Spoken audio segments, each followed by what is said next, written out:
Welcome back, everyone. Welcome back to the old card shop. We are having another little late night market chat tonight. This one with Ray, our knight in shining armor, Mr. Shinra HQ. You're gonna have to explain what your reference is to that because I'm too much of a boomer to understand. But welcome, everyone. Welcome back. Hopefully, you're doing well on this fine, what is it, Wednesday evening. I am here with my friend Shining Cards and Collectibles, Ray, and we are going to be talking Pokemon Market, Pokemon News, Pokemon Leaks, all things Pokemon. But first and foremost, if you haven't seen him before, I want to give him a chance to introduce himself. Where can people find you, Ray? What's the situation? What's your name online? What do you do in this hobby? Are you a Beanie Baby salesman, or what's your whole thing? Well, first of all, Josh, thank you so much for the fine introduction. Shinra HQ. Shinra is the bad guys in Final Fantasy VII. That's all you really know. The evil corporation. So there's that. I am an evil corporation myself. Shining Cards and Collectibles LLC. Thank you very much. You can find me on YouTube, which I haven't updated in like 3 months. Find me on Whatnot. Right now, Dan is currently streaming. If you're running Whatnot on the side, go ahead and jump over there and swipe right on a few auctions. He's running some singles and some super electric breaker right now. That's what it's called. I keep wanting to call that surging sparks for some reason. I don't know why that Japanese I keep calling it that, and it's not. That's the English variety of Because it. English is better, and you just know subconsciously that that's what it's gonna be known as, you know.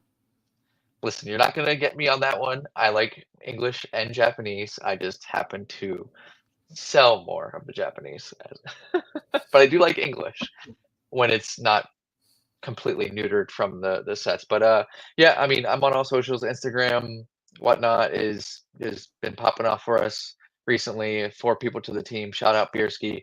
Shout out my brother Dan, Bonanza Dan on the show, and shout out Larry Fuji-san Card Shop. And once again, shout out you guys. Thank you for having me on here tonight. I really appreciate it. Hopefully, this is worthy enough of an introduction to who I am. I've been doing this for 5, 6 years now. I've known you for what? How long have we known each other now? I mean, I feel like we're that type of friend, Josh, that we don't talk every single day, but when we do talk, I think it's always just fun, and it's like that guy that like I just feel like I know you every single time, which is almost better, right? It's like I can see, hey, how you been doing? Tell me what's going on with your life, and it's like catching up with old pals. We met. I met and I talked to you first in the Pokenomics Discord when I joined in 2020, and it was late 2020 when I joined that Discord. But I don't know if before that you and I had interacted in chats, or maybe I had been already streaming on Whatnot and doing cardboard hands with we, and I think Retro had maybe just joined the cardboard hands before. No, actually, cardboard hands was me and we before it was Retro. He joined after I was in the Pokenomics. That's how I met him. So, if anything, you may have possibly watched some of the old cardboard hands, but you were on Whatnot back then, were you? No, in fact, you were probably in terms of Whatnot people who I would have watched. I've came to 1 and 2 year streams, and that was about it. Just I try to get out and support the homies when I can. I know you. I opened one of your mystery bags before. I'm trying to think if it was more than once, but past that, dude, I was besides me being on Whatnot now, hardly ever on Whatnot. I was all set with it. Yeah, as far as like the people who we interact with in the sort of Pokemon investment and YouTube side, but not all of YouTube, but like our side of YouTube, where we sit and half balding 30-something-year-old men talk about the Half. prices, or whole, or There we entirely go. so. Underneath here, I'm just like a friar, basically. That's why I have the Mimikyu on.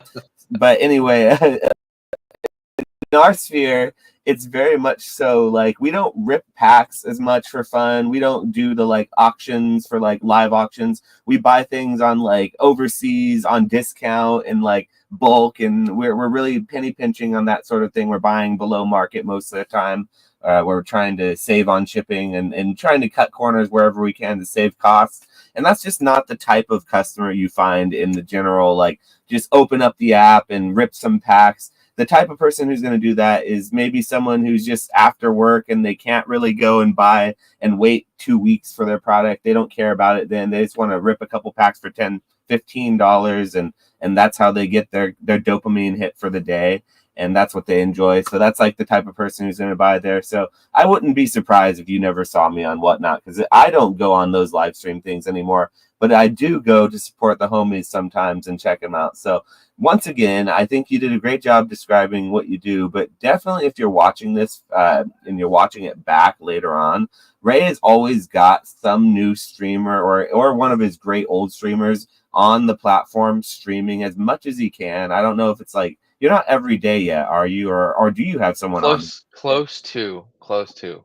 Okay, well then I can confidently say that you can probably at this point, and then in the future from now, you can most likely, because he'll be adding streamers left and right. You know, this guy, he's always trying to hawk them.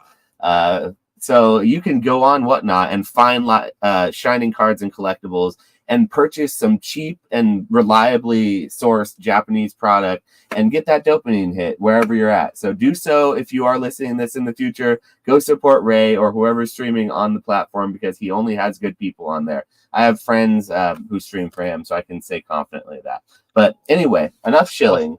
Can I say thank you so much? No, a little more shilling. You're better at shilling it than I am, so thank you so much. I really appreciate it. Oh yeah, of course. I'm just not one that I'm not the best when it comes to talking about myself. I just try to remain humble. So it's so much better when someone like you can just shill for me. Thank you. Well, it's always hard. I feel like when you're good at something and you're doing it, you're really doing it. I think the best people at what they do and they're doing it well, they're not going to be bragging and like just really arrogant about it. They're just going to put their head down and do it well. And they shouldn't have to really say anything about themselves. Other people will say it about them.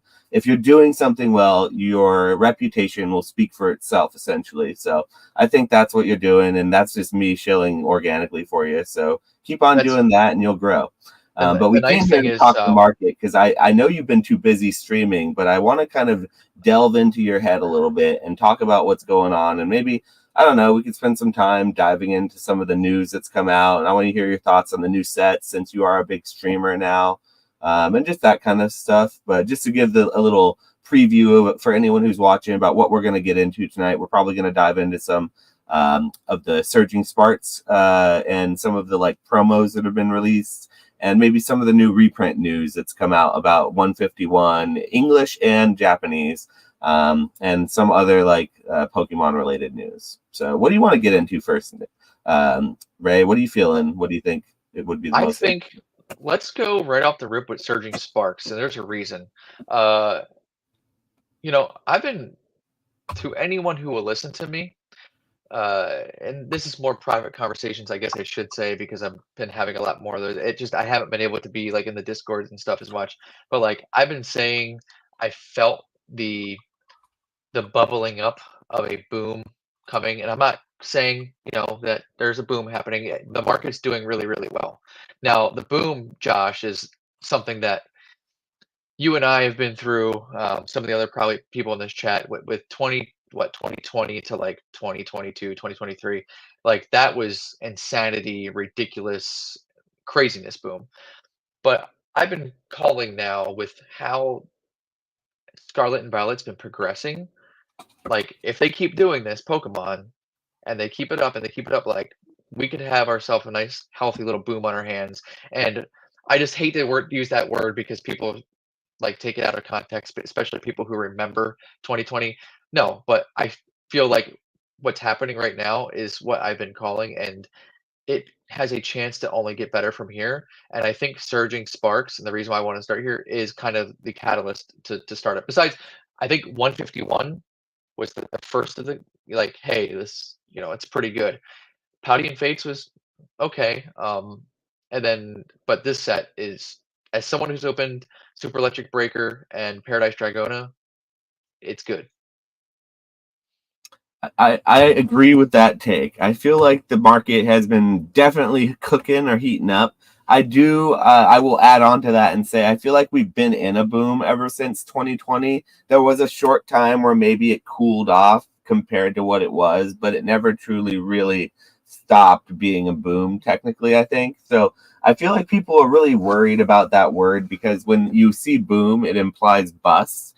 And I Yeah. would say that when we do see a huge increase, like we're seeing with 151, it worries me that we're going to see a big price correction as well. Surging Sparks, though, as far as like it being 120 plus $130, even on pre-orders right now for booster boxes, and they're kind of hard to find, and everyone's clamoring to get more, and everyone's juiced to get like $600 cases if they can, and that's kind of like the big thing. If you're in Pokemon, you're hunting for that $600 Surging Sparks booster case, you know. And I think that that's a really fun thing to see because we have straight up not seen that with a single other set.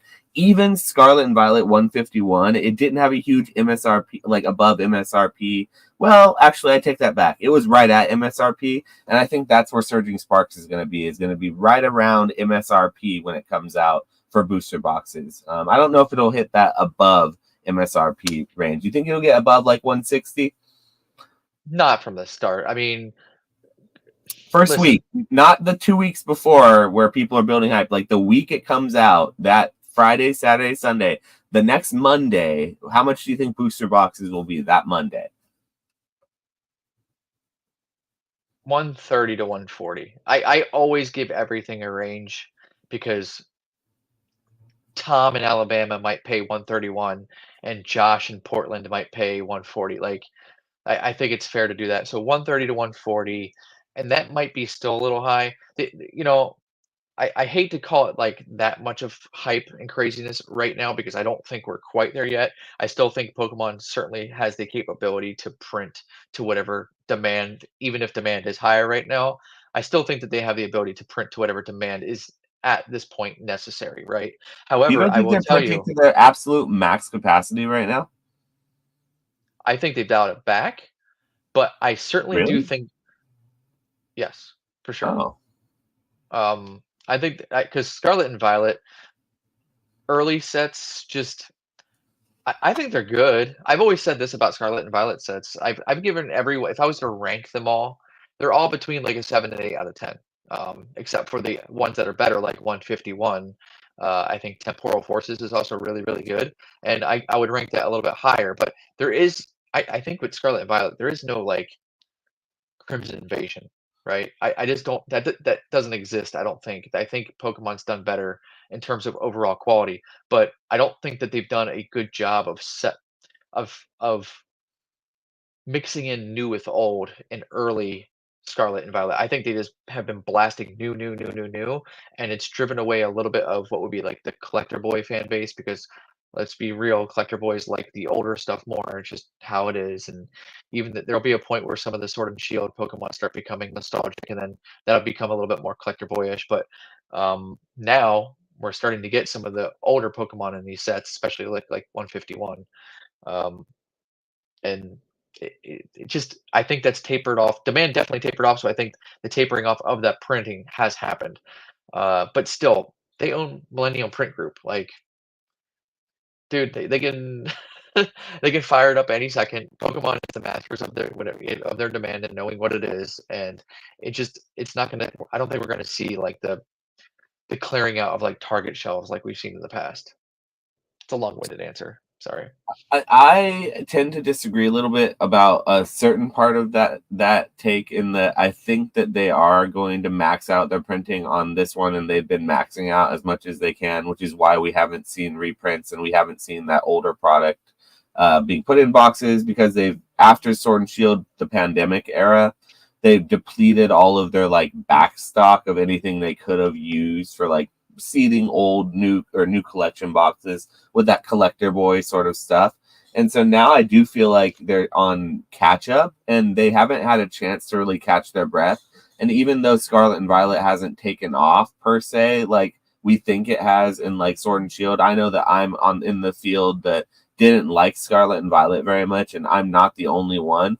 I think the vast majority of the public though ate it up, and it's still getting opened a lot more than I personally enjoy, but more than I think it would. So I kind of think that they have the foot on the pedal like straight down, and that's why we're seeing the bad print quality. We're seeing the sort of little hiccups that we do here and there. in at least English. Maybe Japanese, it's a little different with the printers over there. I'm sure that they did cool off a little bit with some of that, but For sure. I think that the market's been hot for like 2 or 3 sets. Like Twilight Masquerades, it was hot then. Stellar Crown came out pretty hot and it stayed decently hot. It's not like the most exciting set or anything, but booster boxes are higher than when they were pre-releasing or when it came out. So I just feel like even though we may not like Scarlet and Violet as much, I listen to the chat and the comment section a lot of what they say when they hear me chirping about how Scarlet and Violet's bad, this and that and this and that. And I think that there are people who do enjoy it more than we think. So I kind of think that we're not going to see. I think that we're going to see a lot of it, but I think it's going to get eaten up, and I think we might see it actually get pushed up in price more than 130 or so. So, was it S.M. Pratt who always says people who've been in this market can kind of really identify some of the patterns that happen, or like even Rudy talks about that a little bit. But like in terms of watching some of the patterns, one of the big patterns is this: people hate new sets of Pokemon every single time it releases. It's just the truth. And then 2 years goes by, and all of a sudden, oh, that set ain't that bad. Now I'm being a little bit, silly when I say that. Obviously, there's just some sets that are better than others, but like I don't. It's pretty rare that I notice when everyone is pumped on the release of a set. So I take that with a grain of salt with people liking or disliking Scarlet and Violet. I was never totally into it, but I'm also the same type that's like, I want to give it a little bit of time too. I don't need to have anything like right off the rip. I'm not a player. I like Sword and Shield right away, though. Most of the Sword and Shield sets I liked right away, so I didn't feel that way about that. With You like Rebel Clash? Wait, which one? Rebel Clash? Rebel Clash. Okay, in the first 4 sets of Sword and Shield, and then but no, Vivid Voltage I did enjoy. I Vivid liked Voltage it is cool. It's quite cool. a bit, yeah. But people will shit on that set all day long nowadays. Like they'll say they don't like Vivid Voltage, but I genuinely enjoyed that set when it came out, and it was fun to open. And I think it'll be fun in the future to a certain extent. But the earlier sets of Sword and Shield, they're rough. Like even when I put those, if I have to put them into like a mystery bag or something I'm making, I feel bad if I have to put something like that. I don't count that as like a good thing, even though it's super old. I'm like, oof, no one's gonna be happy to get like a Sword and Shield base set pack or like a Darkness Ablaze or Rebel Clash, God forbid, you know what I mean? So it's that's rough, but I think the rest of Sword and Shield as it came out, I think I would argue that I liked every single set, even Battle Styles. I was hyped about each one. I couldn't say the same about Scarlet and Violet as they came out. It was like I could take it or leave it with a lot of them. And that's the way that I feel a lot of people of my age range feel for some reason. So Your maybe age the range for younger sure. generation feels differently. Dude, I'm there with you because like I said, they didn't, in my opinion, they didn't do a great job of blending some of the new with the old. Like I felt like I was just getting beat over the head with the newest generation. And it's like I don't see a good healthy balance of older Pokemon in some of these sets. Maybe I'm just crazy and I would yearn for the, first 2, 3 generations more in those sets no matter what. But then they started to slowly blend it. But I'm also the guy who likes Obsidian Flames, so apparently I'm an idiot. I actually think Obsidian Flames is a good set. But hey, I was also the guy that liked Fusion Strike. So Can you see this? yeah. Cool. Are we still on the screen too? Okay, good. All right, good. We're good. Yep. I got it set. So yeah, I just went up and pulled up the visual set list for the new Surging Sparks since we're talking about it, because I do love seeing some of these. This is the first set that I feel like has like a varied amount, enough of the new with enough of the old mixed in with some of the secret rares being chaseable, instead of the secret rares being like meh and the chaseable best cards being the illustration rares that I don't really feel like should be the chasing what you're chasing. They should be like the lower tier. That would be like in, for example, Lost Origin. That would be like instead of the Giratina V being the most $300 chase card, it was the Charizard with the Lance, the one that he's like sitting there, or not the Lance, the Charizard with Leon, where he's just sitting there and it's a $5 card. It's a yellow border. Oh yeah, the sleepy Charizard. That's the vibe that I got from most of Scarlet and Violet. And then what would happen would be the Giratina would be like $20. and you'd be like, oh, it's a secret rare Giratina. Whatever. I need that illustration rare. Ugh. So it's a Charizard. That's what it would happen in a Scarlet Violet era set. But so this is a Scarlet Violet era set that I really do think has beautiful art, though, and I think is going to be balanced with good chaseable secret rares. What's your favorite of these, like ARs is what they're Dude, called? the Alolan Doug trio. Oh, yeah. The majestic metalheads chilling on the side of an island. Like, what are we doing? Like, do we even need to look at any of the other ARs? Just stop it. The Latias, that's the one that's the AR is silly to me because the Latios. Did I have them backwards? I'm sorry, it's I always Latios. forget, I'm so bad in Boomer and Gen 1er that I always mix up Latios and Latias. So Latios is the blue one, and Yeah, Latias. Latios. Sorry, Latios. Okay. Dude, I hate that it's not matching SIRs. It's so dumb to me. Like, what are we The doing? ADHD, they did that for ADHD or kids with like or whatever, like problems with like needing things to be even and perfect in a row. They wanted to just screw with people that way. It's silly and it should not be that way. I But want some of these. awesome card. Shout out to Justin Basil. JustinBasil.com. That's where this is at. He does a great job with all these visual set lists. Some of these are they're leaks, so it's not like technically all announced yet. So it's a little blurry on a couple of them, but it's super cool to have it all in one place. So he's a great. They do a good podcast, the Poke Beach podcast that he's on. So if you guys listen back to this, haven't heard of it, that's a good one to listen to for like non-market talk, but just general good overall Pokemon talk. These rainbow borders, dude, man. They did such a good job by saying, all right, it seems like people really aren't into the rainbow rares. What can we do to incorporate rainbow back into Pokemon cards and make it better? And I really think they nailed it here. These rainbow border cards are awesome looking. Really, really good cards. And that Lizia's Appeal is an awesome card too. Yeah, in English it'll be probably $25, maybe 40 on a good day. What do you think? Yep. Maybe not even that much, man. We just in English we don't love our trainers. 15 to 20. It's a cool card though, I guess. I mean, it's No, cool. it is a great card. I mean, I'm not even. I listen. I kind I of own like a lot of. Serrano better though. Like I'm kind of digging Serrano. That's like Oh, the you! coolest. My God, I could see you wearing that hat. In high school, the first day of high school when I was a freshman, I had like an old white suit from the thrift store that fit me like super big on me. I wore that to the first day of school of all white suit because for some reason I thought it would be a good idea. That's what that suit reminds How'd it me of. work out for you? Let's just say, yeah, sure. Serrano, pretty funny IR, but not traumatic enough experience that I dislike that card. So pretty fun. Can I tell you something, dude? Dan's now pulled 2 of these Pikachu SARs.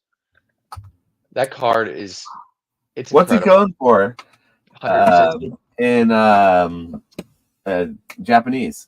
Super Electric Breaker. It's going for 160 right now. That card is really nice. It's a really, really nice Pikachu.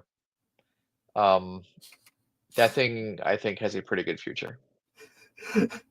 Shout out to Power Collectibles.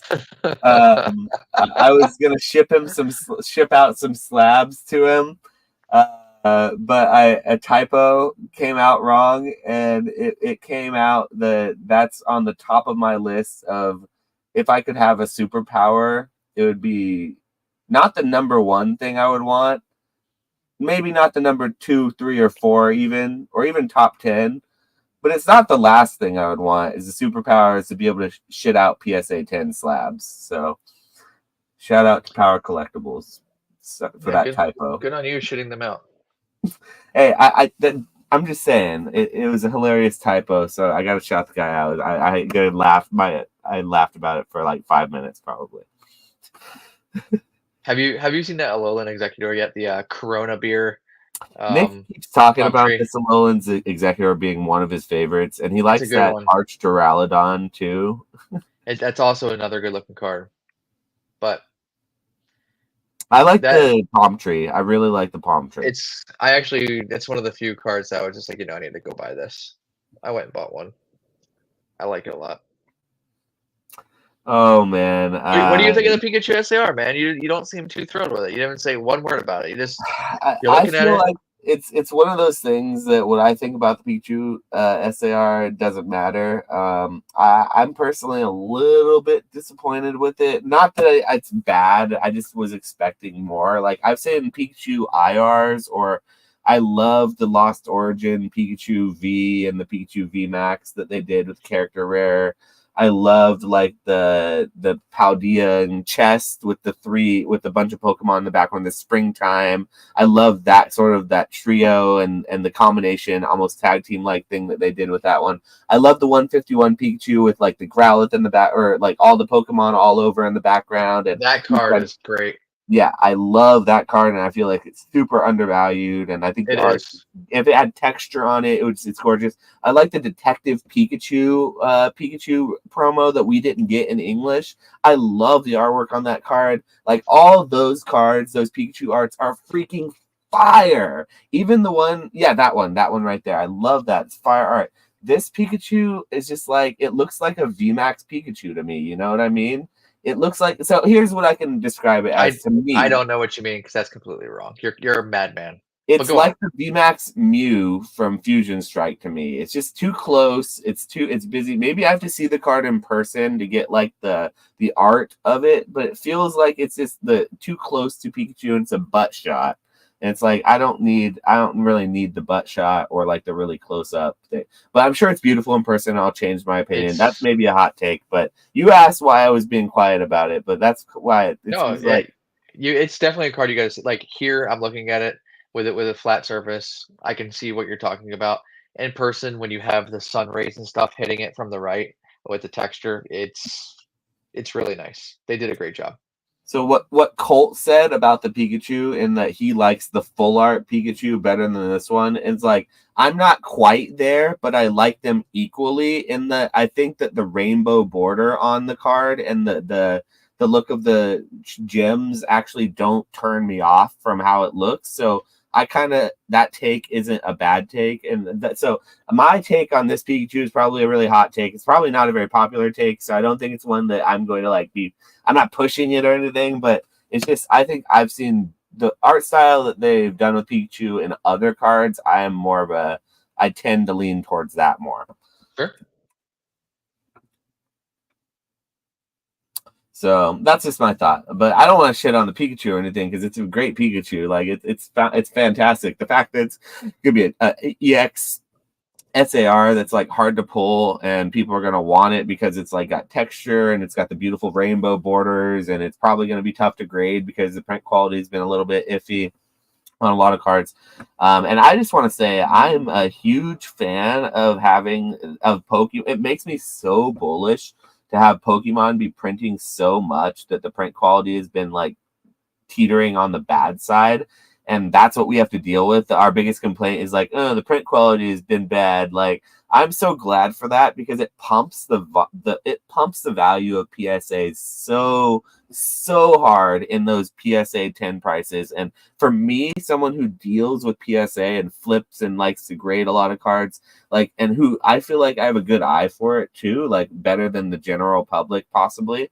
You Um, better. It's your it business. gives me a bit of an edge. I feel like having that difficulty of like bad print quality, where as in Japanese or Sword and Shield era, every card in the pack was a PSA 10, no matter what. If it was a textured card, it came out clean. Worst thing you're worried about was centering on the front. That was what the worst thing you would dread was the centering. But if it was like it had never had whitening, so I feel like these days I'm almost thankful that we've gone backwards in print quality because they once again they've been printing so much that I feel like they can't keep up with the print and they just have to print. And like, what do they care about like how people are grading their cards and like little whitening? As long as the cards aren't coming out bent out of the machine, they should be good to go. You know, so as Hey, long it's a game, okay? This is a game piece, so it's yeah. totally fine. That's totally usable for the game, right? We're not grading this stuff. Also shout out. We should shout out some of the chat here since that we are now in this, and we got some friends in here, so we appreciate everyone who's coming in. What's up, But let's go to friends? the chat for a moment and maybe see what's up with them. I'm gonna go scroll to the top and do a couple shout outs to people who came in. Shout out to Bobby. Appreciate you, Bobby TCG, coming in. You're the first one in here. Our friend Mexican hipster Mons. He's here, of course, because What's I up, don't know what JR? he does. He's always here. We appreciate you, JR. We're trying to get him to come out to Seattle to a show that we're doing in November. So if Miss you, you're out in the buddy. Come to PW area, Seattle. go to Seattle. You should come to Seattle, dude. You should come. I'm at Card Party too. Uh, that's right. Wait, well, no, that's later in the year. I mean, it's this year. It's in November. So you should think, okay, we'll talk after the stream. We're going to talk about Seattle.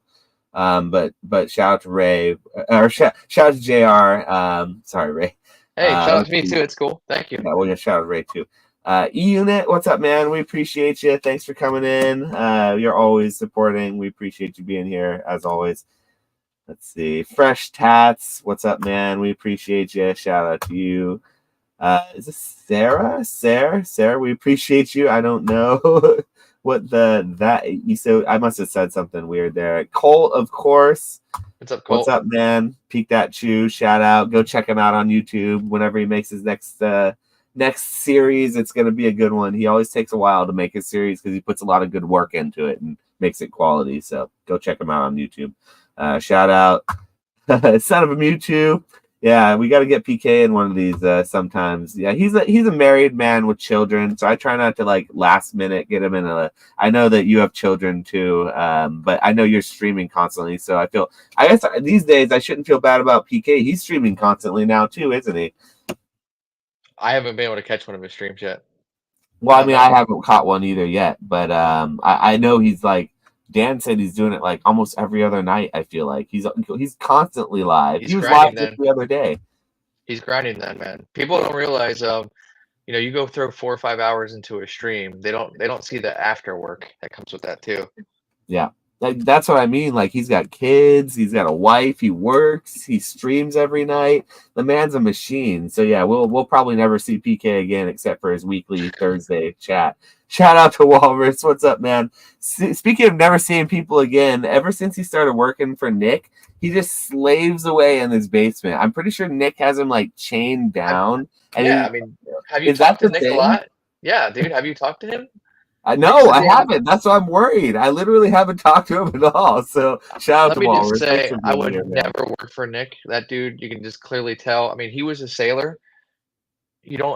Hell no, you don't mess around with those guys, man. He's Freaking slave whipping him driver. into shape apparently. That's right. But that just means I Walrus, never good see to him. see you, man. Yeah, shout out Power Collectibles. We already went through that. But yeah, so anyway, chat is asking, specifically Colt was asking about my PSA subs lately. Have you been subbing a lot to PSA, or are you just grinding and buying it at a margin?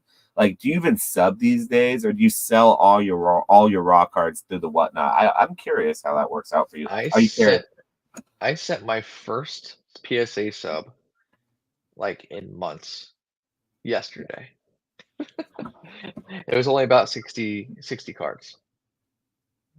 I was, that guy sending 150 to 200 every 2 weeks, trying to get as many as I could in, and kind of keep a constant turn and rotation rolling, if not more than that.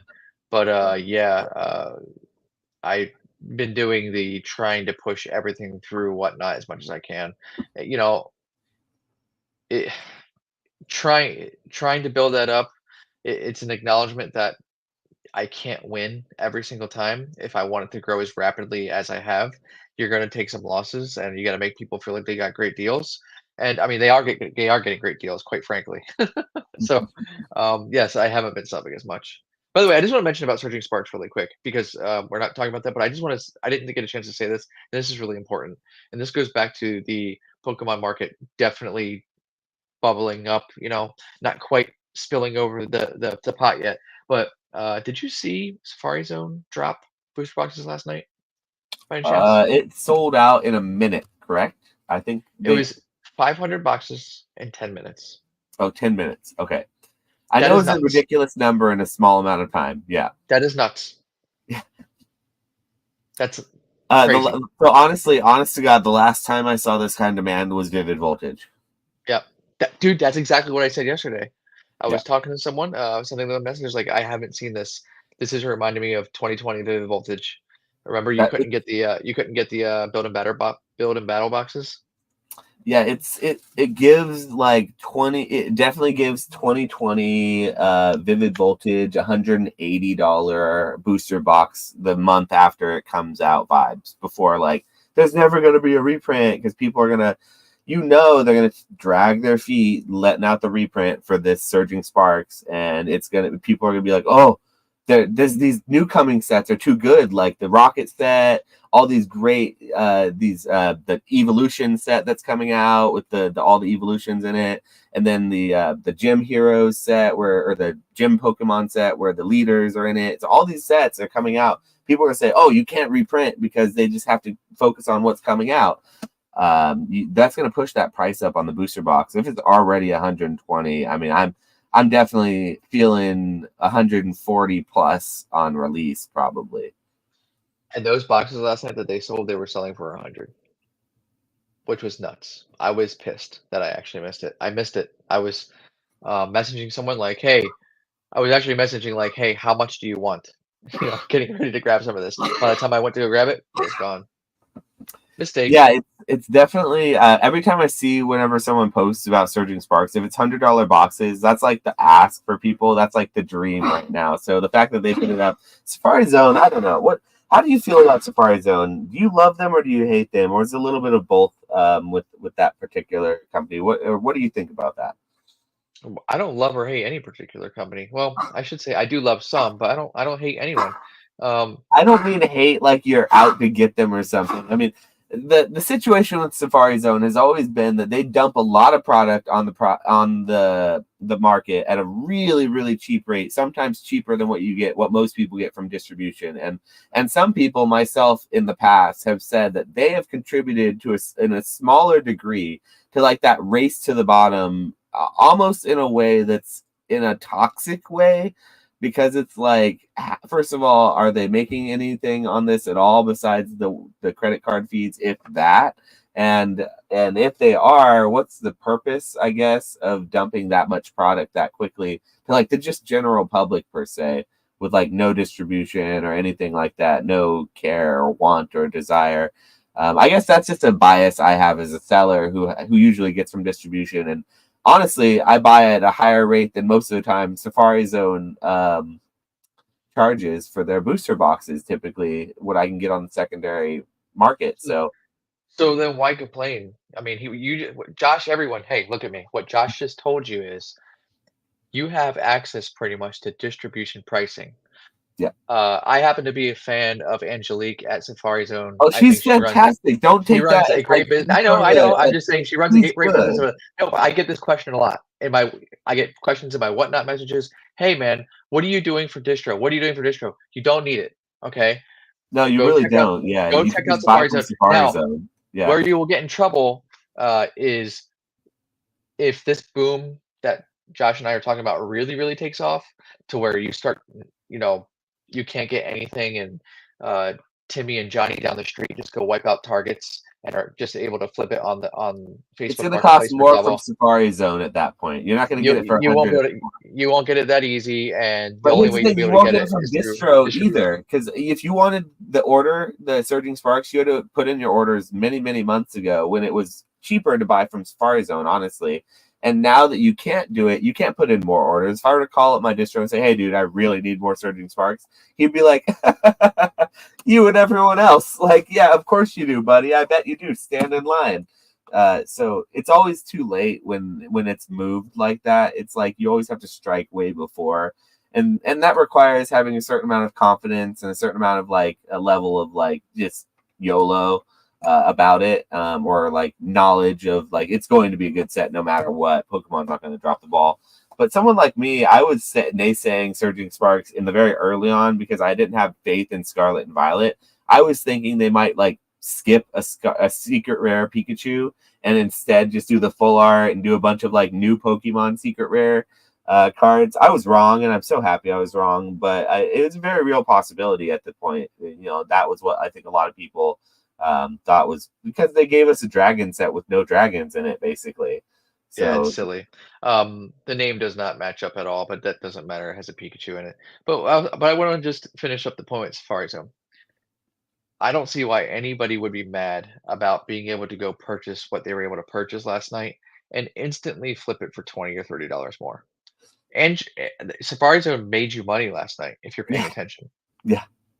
Why would I be mad I at that? wonder what their intention was for like dropping like they very easily could have just sold it for 110, 115, 120 a box even.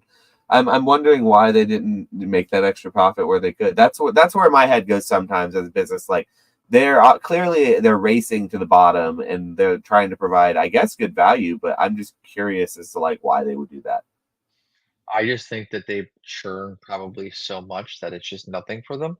And I have noticed, I forget where that was dropped at. It might have been in the Safari Zone actual Facebook channel, and sometimes it'll drop in like the other Facebook groups.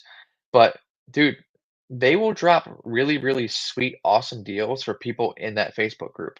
Like at one point, they were offering $25 for Hidden Fates packs.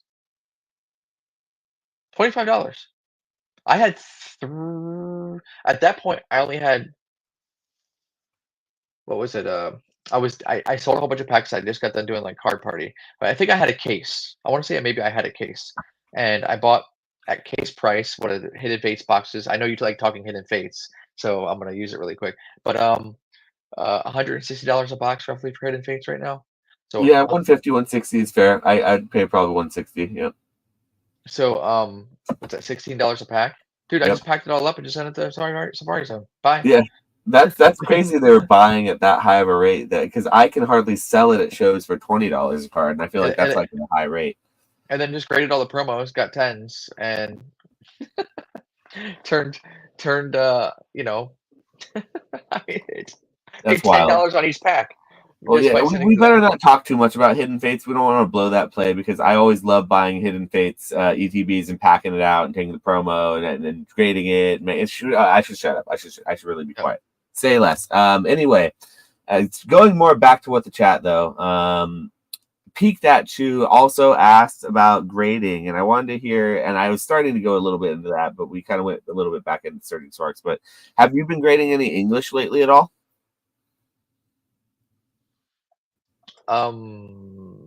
I sent 60-ish cards, I think, this past go around, and I'm trying to build up some more. What did I send? Like 10% of that might have been English.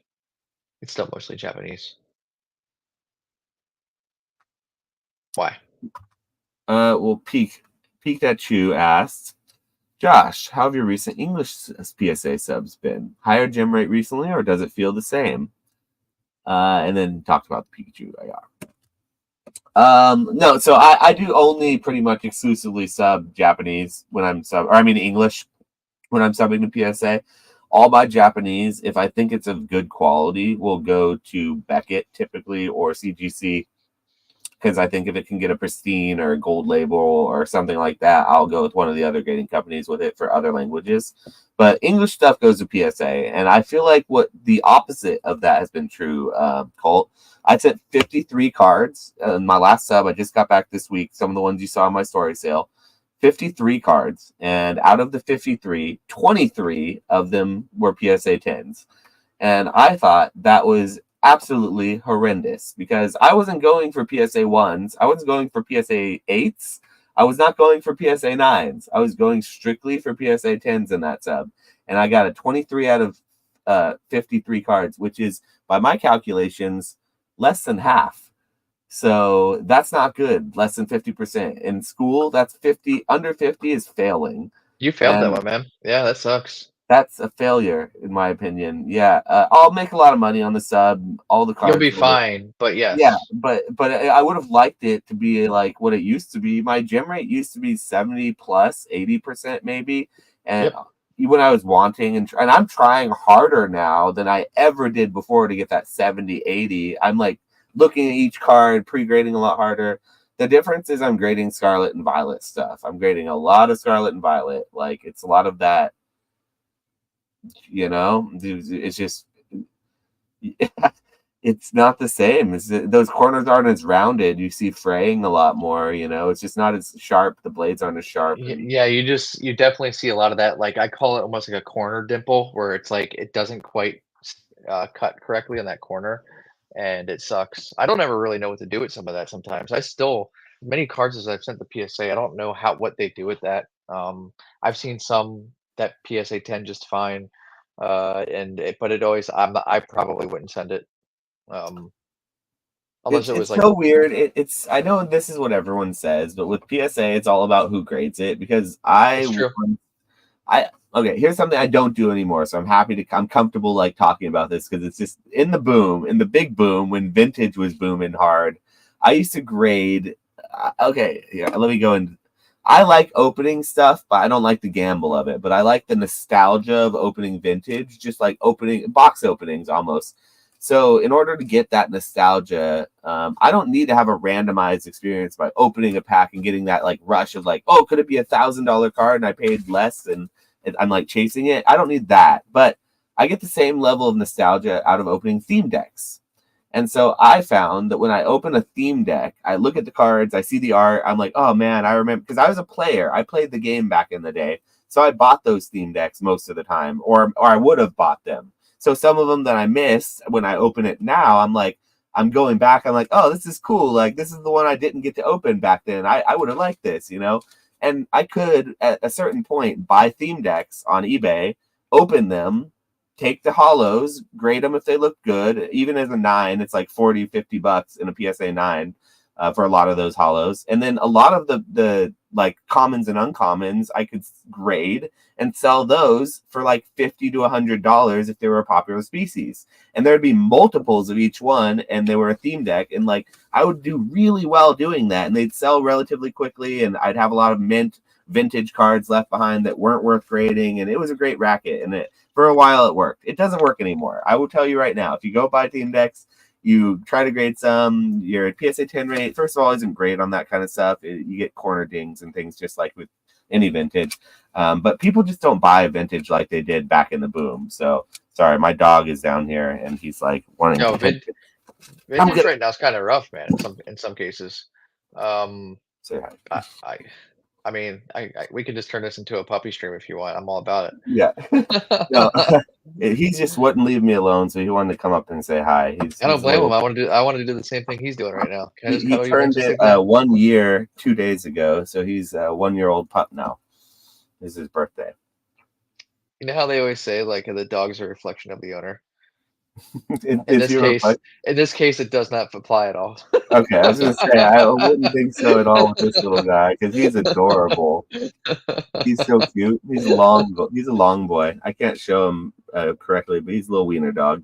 What theme decks were you open, by the way, that you're talking about? All of them. I've opened almost every theme deck from not WotC though, because I opened all of those when I was a kid, and I don't care for WotC. So everything from the EX era, starting with Fire Red Leaf Green, really. Actually, I went back. I did Ruby and Sapphire too. So I did Sandstorm. I did a lot of those early Nintendo EX era theme decks. I've done one of each of every single theme deck I can think of that I can get my hands on, except for like a couple EX Deoxys ones, and a few Diamond and Pearl era ones are just so rare or so expensive and not worth opening that I didn't open because they were just like a collector's piece. But yeah, that stuff, like I would used to grade that stuff all the time and have fun with it, but I don't do that kind of thing anymore. Now most of what I do, because it wouldn't sell, most of what I do is just modern, and I like alternate arts, and with my new gem rate, it's just brutal. So Well, were you talking about Japanese when you did that too, or it was just mostly just strictly English? only English, strictly English. Yeah. Interesting. Yeah, and Very I still interesting. have a lot of those bricks of like trainers, energies, and like, shroomishes and oddish, the Pokemon that are just in no world worth grading in any grade, that are just mint that I could never sell because it's like I have 4 of them or something. I still have like little bricks of that, and I put them in like sleeves and just have them set aside for God knows what. I don't even know what my intention of keeping those are. Well, then I'll just keep my mouth shut about pre-constructed deck plays in Japanese. That's all we need to say. Those I know love have been a thing for a long time. I love opening those. They're so much fun. They're like you said, they're like a shot of just nostalgia in the arm of like you can grab a theme deck or a pre-constructed deck from whatever era, and you have a pretty good synopsis about the cards of that era by opening up that deck, and some really cool cards. Yeah, I love opening up things up, man. It just some are just too cheap, easy peasy. By the way, Team Rocket Returns theme decks. Is there any cooler theme deck ever made? I do not like Team Rocket Returns as a set because I don't like the artwork in any of that era. It's all like that computer generated CGI, sort of like that really awkward art style, that even though the Pokemon selection is really good and the hollow pattern on the reverse is cool, I don't like the art itself on a lot of the card. Some is different. Like some of them, there's an exception. Like the artist actually hand drew it. But that era of Pokemon is like the Aqua, just that really Sure, weird sure. era. I just mean the theme deck itself. Have you seen the Oh, boxes the before? Jesse and James, yeah. Oh my god. Yeah, I love the Dark Dragonite. It's a really really great card. I know both of them really well. Those are 2 of the theme decks that I never opened because they were always like $400 each because people collect them just for the sake of being Jesse and James, and Rocket themed and rare and hard to find. But those would be really fun to open. I just knew that if I ever paid the $400 to open the Rocket theme deck, I would brick and get a PSA 8 on the hollow, and that's worth like $40. And the commons and uncommons, to make back the rest of my $400, I would have to hit a bunch of juicy 10s and only 10s and no 9s. Yeah. So it wasn't I've worth it for me. I've been getting out of like the whole being able to have like a PC type thing because it doesn't really exist right now for me when starting to, stream like that I have. I have to have churn. But I think the Team Rocket Returns Jesse and James theme deck that I have is something I don't know if I could sell. It's just that Don't good. sell them; they're really rare. I used to look for those to be like auctioned on cheap, and they never came up. That's one of the rarest theme decks for sure. I got both of them for 149. That's cheap. That is cheap as hell. I got it. I was like, I want to auction, and I'm like, did I just win this? Like, and then it's got to be fake when it came in. Nope, One of my biggest legit. regrets in the hobby is towards, not even like, it wasn't even like a long time ago. It was 2022, when I was still doing this theme deck play. I missed an auction because I was like going back looking at sold to see if I missed anything, because like one week I wasn't like watching the market really. And a Team Rocket theme deck case with the Jesse and James, 4 of each of them, so 8 total, sold for like $600. $600. That's like $75 each for each one of the decks in it. And like it was a You sealed case of fool! them. You And fool! I was like in the market for that stuff at the time, but I think I might have been like down to Disney or on vacation or whatever. I was not watching it that week, and so I wasn't watching eBay like I usually would, and I missed it. And so I was looking back at solds to see what I had missed, because I'm like a masochist and I have to know. And even though I shouldn't look at these things, because it's better if I don't know. Man, but that's still one of my biggest regrets in the hobby. Shout out to Pokey Chef. We appreciate you for coming in, continuing the train of shout outs. Shout out to Laugh Bunnies TCG. He is my good homie, my good friend in the hobby, who doesn't ever go on YouTube except for now. So we appreciate you for coming out. This is my friend who I usually split tables with at my local shows, because I do a show every single weekend, sometimes 2 shows. I oftentimes don't want to pay the $200 to $300 table price all by myself. So we'll split a table, set up some shelves, and I'll have someone to help me watch my stuff, and he'll have someone to help watch his stuff if he needs to go use the restroom. It's really nice to have that. And so shout out to It's him. very Thank you nice. Yes, for indeed. being here, buddy. That's Laugh Buddies TCG.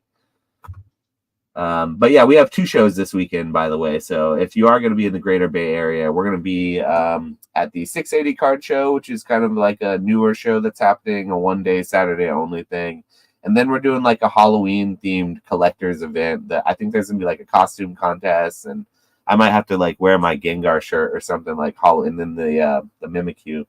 I always wear my Magikarp hat to these events. So if I wear my Mimikyu hat, I don't know if people would like know it's me. I'm a little confused right now, by the way, because I'm used to seeing you with the Magikarp hat, and with the Ghost Boy on right now, I just don't know who I'm talking to at times. Yeah, I think you and a lot of people who are tuning in probably feel that same way. Shout out to Thrifty. We appreciate you. I think sometimes that's a warranted opinion. I should be kicked from my own channel. So if you're still grading theme decks out here, then bless you. To this day, bless you. You take your $5 profit and you run with it. That's great. Then Zard Lurking, shout out to you. We appreciate you coming in. What's up? How's it going? Yes, we are always here. Maybe not always live, but we're always here being degenerates. But man, Peak always coming up with questions. I'll put this one up on the screen. Do you deal with distribution yet at all? Or are you working on getting that by chance? Or do you not really care about English? Don't care about English too much, and like I was just saying, you don't really need distro, in my opinion. Is it nice to have at times? Yes. I'm also not that big yet to where I would say that I 100% need it. But so there you go. There's your answer. Why? What's the So question? it's, don't need it, don't really care, don't need to put in the effort. And I get that, honestly. I I would have like it. I would like to have it. I just that's an extra Well, step that so I okay, just haven't here's the taken. reality. I have distribution and I haven't bought from them in like probably 5 to 6 months. It's been a good while since I picked up the phone and actually like called them to put in an order. In fact, I think if I were to pick up my phone and look at our messages, it would have been my distro offering me like Paradox would be the last thing. He kind of like texted me and I kind of didn't respond back. Like I was like, it's like, hey, you want a few cases of this? And I had not been buying at that point because it was like $100+ because it's a little bit more than what I could get on the secondary market, and I just wouldn't buy it even if it was because I wasn't interested. So yeah, it's funny. Even I do have distro, and it's not like the biggest benefit to me, honestly.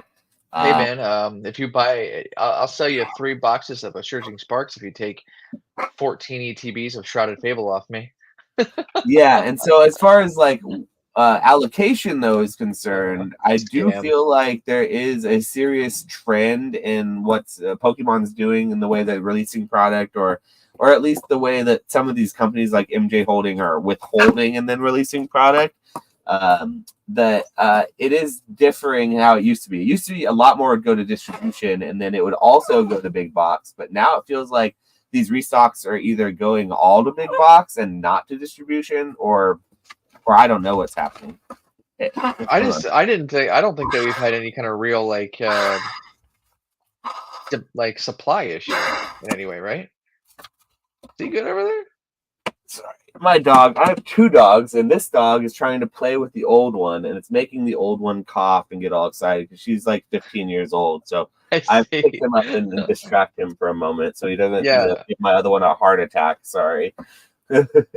Yeah, so like have we really had any kind of like a supply like legit supply issue? I don't think we've really had like 151 Yeah, I wouldn't maybe. I say mean, any 151 has been like bottlenecked. It's just like it's so much demand. It may seem like there's been almost a supply issue.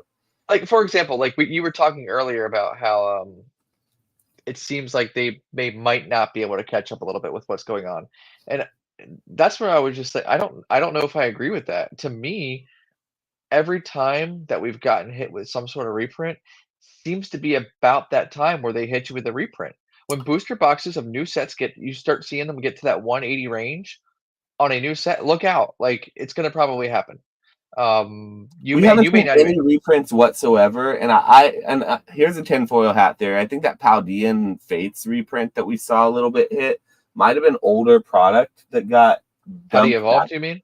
Or Or yeah, I'm sorry, Paldean Evolved. Yeah, yeah, my bad. The booster box recently reprint of Paldean Evolved that hit. There was a lot of like old cases that got shown on pictures on like Facebook. So people were speculating that was just a dump of old product that was like put back to the market. Maybe not an actual reprint. And it yeah. seems like the print quality from that set is the same as when it first came out. It's not like the newer print quality, which is a little better, which also suggests that it's like old card stock that they used again or old product that is repurposed or however they work. I'm not sure.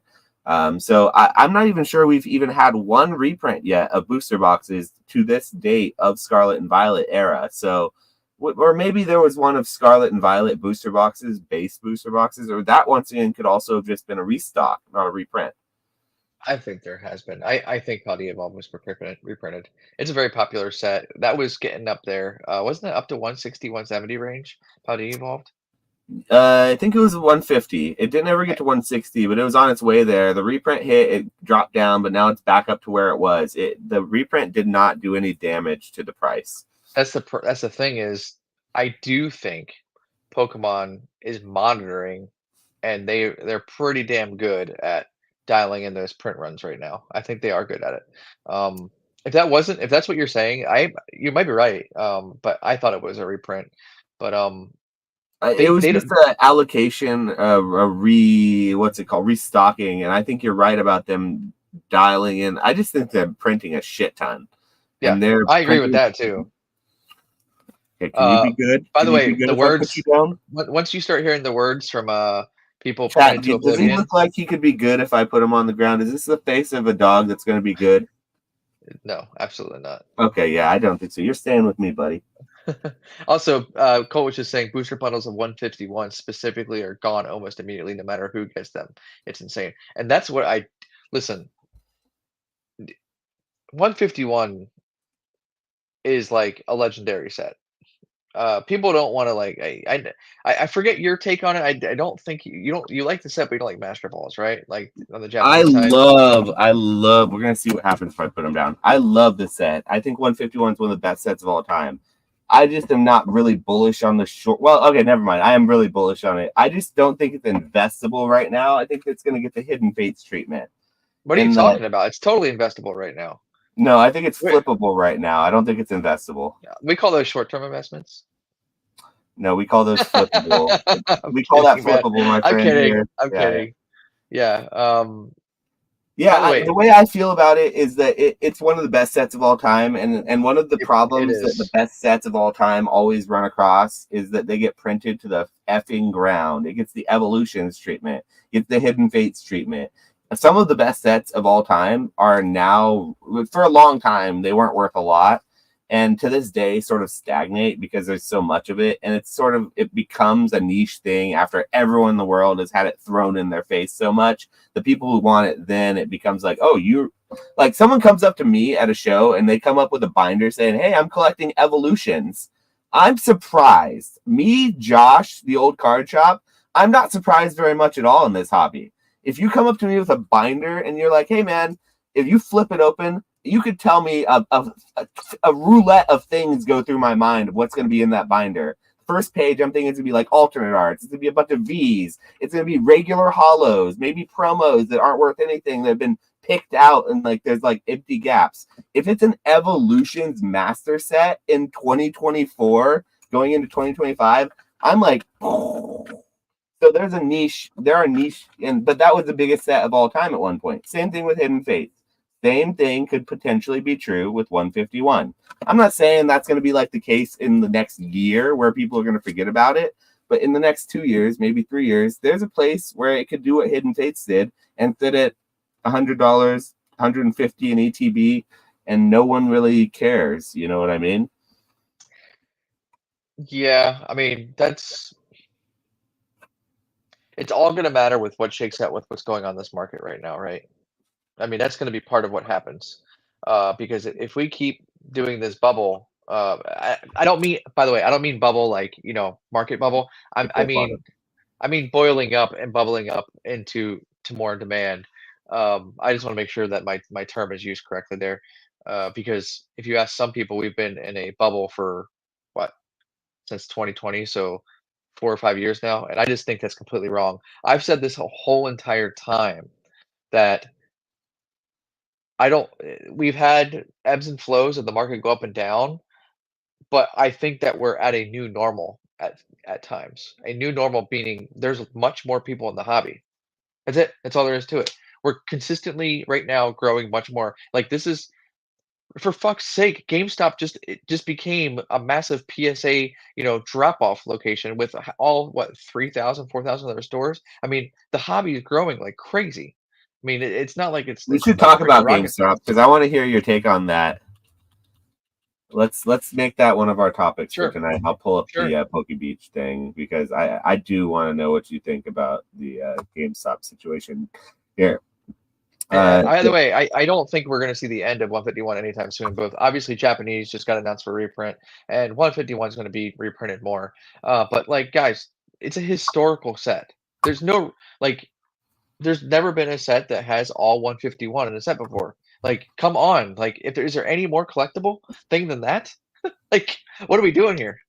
I mean, I feel like the same could have been said for a lot of other, like you could said for the reprint of Evolutions. It's the base set reprinted. It's got all the base set original Pokemon. Is there ever going to be a more collectible set than that? You know what I mean?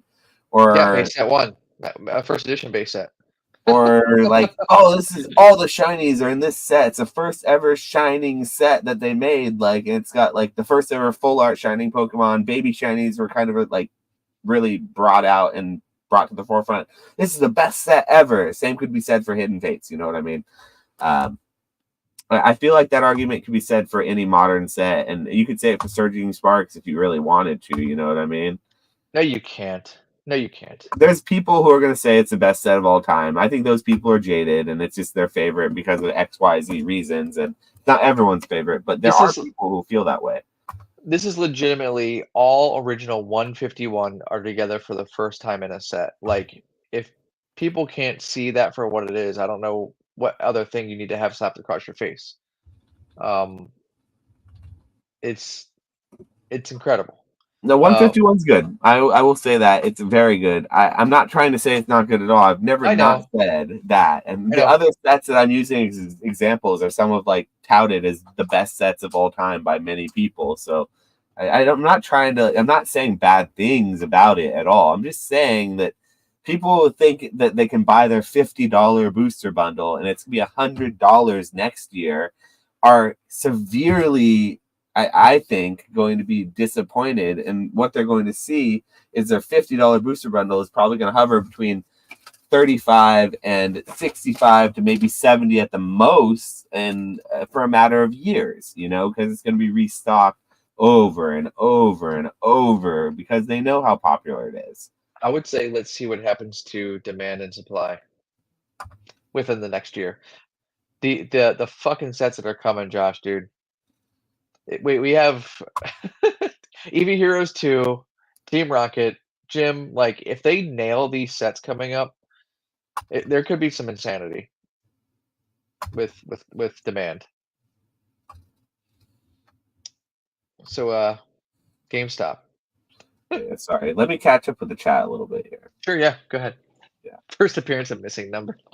Full father. Yeah, and we're getting a bunch of people rolling in, so thanks for coming in here, guys. We appreciate everyone chiming in and hanging out. So Pikachu says, I think 151 is our new base set. Pokemon is basically starting over the machine. It's our base set. Team Rocket's coming back. I'm just waiting on Jungle and Fossil to show up at this point. Yeah, well, we are getting our Fossil or our Jungle set, or not Jungle, the Rocket set. So is the EV set like the Jungle set? Because that was kind of like our EV set. Yep. Let's see. Pool Father's in here. What's up, Pool Father? Zardlurking wants a Fossil reprint bad. I think him and Basic your Trainer words aren't are coming only up on your people screen, in the Josh. world. Yeah, one of the worst sets. Yep. Hey, the words aren't coming. Are you highlighting it because it's not coming up on the screen? Is that what you're? No, I'm just reading them. I'm just Okay. scrolling. Yeah, scrolling and reading. My mouse is not working right now, so I'm using like I have like a keypad, like one of these, and it's got like the laptop mouse thing, so it's really hard to scroll. So I'm like really slow at scrolling through chat because it's like I'm having to very carefully. And then Dude, you're with my having a other tough hand, night hosting. Congratulations to you holding this ship together right now. well, let's say with my other hand, I'm holding my puppy back from giving my old dog a heart attack. He's trying to get her to play tug of war or something, and she's not having it. She just wants to lay there and sleep. Bless her. Okay, so anyway, GameStop. GameStop recently announced that they're grading cards, and it seems to me more and more that they're edging into the territory of LGSs, and they're really wanting to become more so like a local LGS, like a card game and collectible store, more so than a video game store. What's your take on that? Do you think that's happening, or is the writing pretty clearly on the wall for that? The first joke that I always say with this, and I'll say it here, is um, I don't want GameStop anywhere near Pokemon in any way because everything they touch gets fucking destroyed because they're a pretty bad company. Yeah. However, I say that jokingly. Obviously, this is going to bring more and more people to the market. It's going to spread it out further. This creates more roots at the foundation of Pokemon, specifically graded Pokemon, right?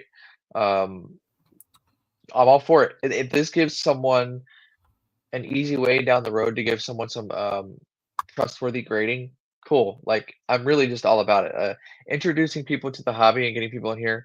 I am not a neckbeard metalhead um, you know barrier of entry type person. Like I want all people in here because it only benefits us. Yeah, the more people that are exposed to the graded cards, just like the more times. Okay, so I come from a sales background, right? And like the most important thing that you have to do, and the hardest thing you have to do as a salesman, is after you've done all the work of building rapport, of coaxing your customer into wanting to like trust you and wanting to buy from your establishment, all this stuff. You then have to, what seems to be obvious but isn't to most people, you have to ask for the sale, and that is fundamentally the hardest and the most difficult part for most people to actually go through and do. Sorry, my dog just jumped and like made me completely lose track of what I was saying there. No, you're good. You What have was to that? ask for the sale, is what you're saying. But in referring, I'm sorry. What was I even just ranting about there? You're talking When about GameStop. like in business, you say people are scared to ask for the sale, and basically complete a sale. I don't know what point you were Okay, going to on we'll that come one. back to this because my dog is literally being a little butt. Hold on. I'm gonna lock him out here. Say goodbye to him, chat. Hold down the stream. I'm gonna go take him to the other room and lock him out and ask my wife to take care of him because he's not leaving me or my older dog alone. I'll be right back. I'll just talk to the chat really fast here. Pool Father finally finding booster bundles of 151. Congratulations! Absolutely, more junk slabs Okay, will be I'm coming back. to I'm our game. sorry. I locked He's him out. already back. You don't get interrupted by dogs, and my train of thought won't be completely dropped there. Yeah, I I was forgot just what we've reading been chat. talking about before this. GameStop. Okay. Anyway, GameStop's good for the hobby because you get more people to come in, and they're gonna grade with PSA. Oh, that's what I was saying. Just more people. I was saying that asking for the sale is a big deal, is because just hearing the word, "Do you want this?" and putting, "Do you want PSA? Do you want a graded slab? Do you know what a graded slab is?" Asking for the sale is like having PSA put in front of you at GameStop is like them constantly asking every customer for a sale of a slab, even if they're not going to buy a slab. It says, "We're grading your Pokemon cards." And they're saying, "Oh, I can grade my Pokemon cards," right when they walk up to the counter. And GameStop is asking this for the sale every time for you, the salesman. And they're teaching your customer what it is to grade a card. So sorry about that. I lost completely track of what I was saying. In a long-winded way, I was trying to say GameStop is going to be providing the hardest part of the equation, is introducing the customer to a graded card and essentially asking them to get into it, to then fail at it, so then they have to come to you and get the PSA 10 later on down the road. So it's a gateway drug. Sorry, I literally lost track of what I was saying. It did have a point, I guess. So No, it's good. Yeah, and I couldn't agree more. And I think we pretty much agree here. Uh, I don't know how many store locations they have now. I'm just happy one to see less Funko Pops. Hopefully, um, I do. mm, There we're not was gonna a see the end point, of Funko Pops, brother. They're gonna keep on running that Funko Pop game until they dude. die. I There's think. 100% less in any GameStop I go to. I don't go much anymore, because typically a lot of my local GameStops are kind of hellscapes, and it's a little sad. I mean, I remember being a kid and I used to enjoy going to GameStop. It wasn't quite what it is now. I hate to sound like a boomer, And GameStop, and be can I stop you there for a second? I know the joke is to like make fun of GameStop and everything, but the reality of it is they buy at like 70% market price, which is pretty damn good compared to like you can't get okay. Here's a reality that I've used recently in the recent past. Like I sometimes will sell bulk slabs of like PSA 10s after I've had them for a while of just junk that I don't want that's under 30, under $50 to streamers, and streamers will try to lowball on that stuff because they don't want it. They want it, but they don't want to act like they want it because, like, even though that's the bread and butter of the product, they have to get it so low that they can make their margins and make it make sense. So I get it, but a lot of the time they'll offer so low that I can just go and screenshot and show, or just go and be like, hey, I'd kind of rather sell this to GameStop for more than what you're offering me for this slab. So like GameStop will actually buy slabs for a pretty good rate. And I've used as a counter, like, I'd rather just kind of sell those to GameStop before giving you my lot at 30% market value. You know what I mean? Or just send it to ZNG at that point. So shout out to ZNG. There's a free ad for our buddy there. Always happy to give him free ads. Great service for the hobby that guy provides. But I should just put a permanent link to ZNG Emporiums down in my comments or down in my description because I feel like it would just CNG affiliate link below.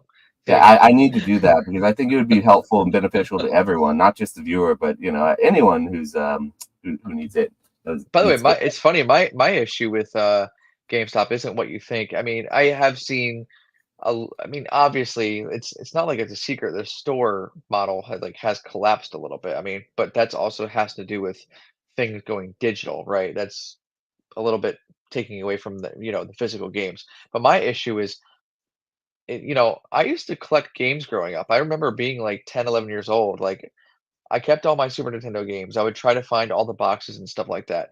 I never just thought about my downfall was never thinking about grabbing sealed games as a collector. As a collector growing up, like I just wanted to have the game. At one point, I had all the Castlevanias, but then motherfuckers putting their big ass sticker on every one of their jewel cases. That's why I could never just shop there. I'd go there and be like, "Hey, okay, I see. I don't know. You have Castlevania Dawn of Sorrow on DS. Oh my god, I want this big ass sticker sitting there in the jewel case. Buy it used, 34.99." And I'm like, "Well, I can't get this. I want to just keep the jewel case, and now I can't collect it. Thanks, bastards." But other than that, I mean, I always enjoy going into GameStop. Have you been? When's the last time you've been to a GameStop? I You don't have said a you. GameStop. So I recently, I think I was talking to Nick about this. I don't have a GameStop within 30 miles of me. The one that was in Napa Valley where I live shut down earlier this year because it went out of business and it Wow. didn't have any patronage, or I guess. I don't know. I would have thought it was the only one in the area that it would have lasted because it was corporate. It went through Yeah. the pandemic, but it went out of business. So I haven't been to a GameStop in a long, long time. So me saying I can sell at GameStop is a little bit of a cap because I'd have to go way out of my way to actually go do that. I have to drive like 45 minutes almost probably to get to one. So Oh, the one near me is Pokemon the F up. You walk in and there's Pokemon stuff everywhere. In fact, there's some cool Pokemon stuff that I haven't seen before. And I'm like, I was in there last time. It wasn't too long ago. I was like, they had some chopsticks and stuff in there. I was like, damn, I'm gonna get some of this shit. I like the hustle. I appreciate the hustle. I appreciate the grind. I feel like a company like GameStop, I would have thought was doomed to just kind of go out of business and fade into oblivion like Blockbuster almost. But it seems like they're really they're not going gentle into that good night. So shout out to them for doing that. But I don't know how I much it's think worth. as time rolls on and games become more and more digital, certainly they have that possibility of doing that.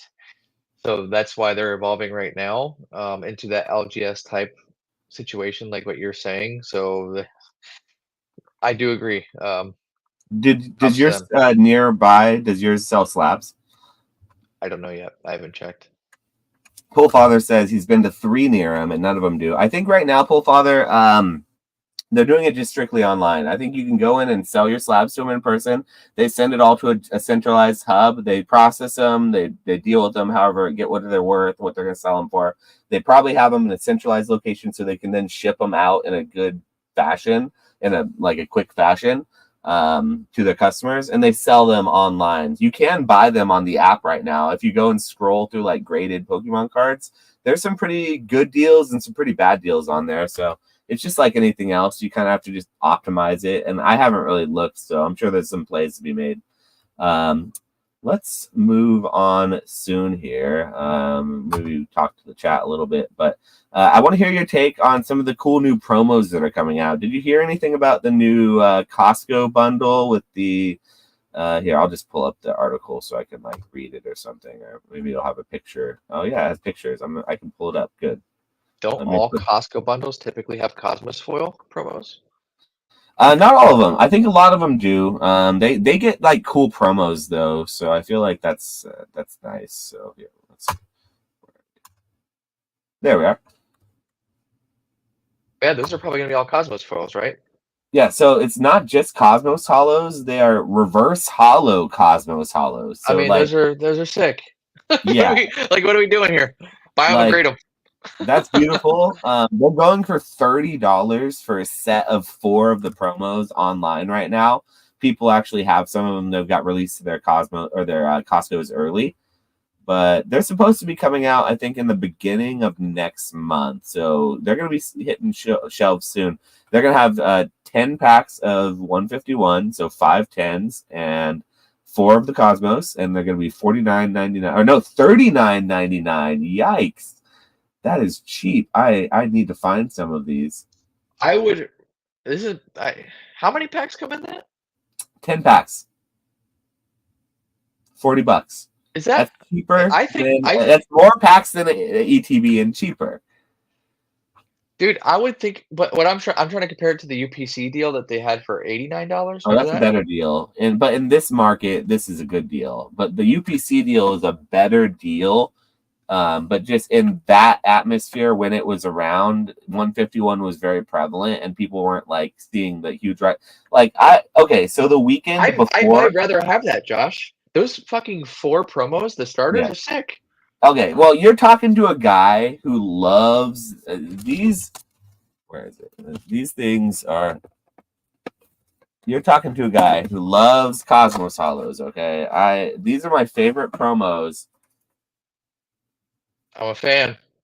These are my favorite promos in the entire Scarlet and Violet era. So, like, you're talking to a guy who loves starters, loves Cosmos Hollows, loves exclusive promos. Like, it's checking off all of the boxes for me. So, I'm going to go heavy on these, probably these starter reverse hollow. They're going to be hard to grade, I bet, too. So, that's going to make them, to me, even more desirable because they're going to be really difficult to grade. So what are we talking? Those are what, $40, $50 probably in a PSA 10 each, roughly? What, those Cosmos ones that I have? The ones that are going to be in that Costco box. Oh, they're going to be more than that because the ones that I had in my hand, the poster collection ones, they're like 100 or more each for the. Fucking God, buy all of them. You can. Oh my God, I didn't realize they were that much. That's nuts. I would rather have that than UPC. Yeah, I like those promos better than I like the Mew promo just because they're a little more exclusive. The Mew promo is beautiful. Don't get me wrong. Okay, I want to know, chat, what. Now we've kind of been hanging out long enough, though. We can kind of we got some people in here. What is some of you guys in the chat's favorite artworks from the entire Scarlet and Violet era up to this point? And I don't want to hear value-wise. I want to know what your favorite card, your one favorite card from Scarlet and Violet era. And I guess I can extrapolate that a little more. If you want, and your favorite card isn't one of the art rares, it could be like your favorite weird niche card. Like maybe you like the Van Gogh Pikachu. That's your favorite one. Or maybe that's not niche, but maybe you like one of these weird like play promos that come in the play packs, the Pokemon play packs that you can only get in that exclusive product. I want to know what your favorite card from the entire era is, because maybe someone in the chat will say something that someone else has never heard of, and they'll go look at it, and maybe we'll talk about it or something, and then someone will learn a new card, or maybe we'll pull it up on the screen and it'll be cool. I want to know some of your guys' like speculation so I can steal your plays.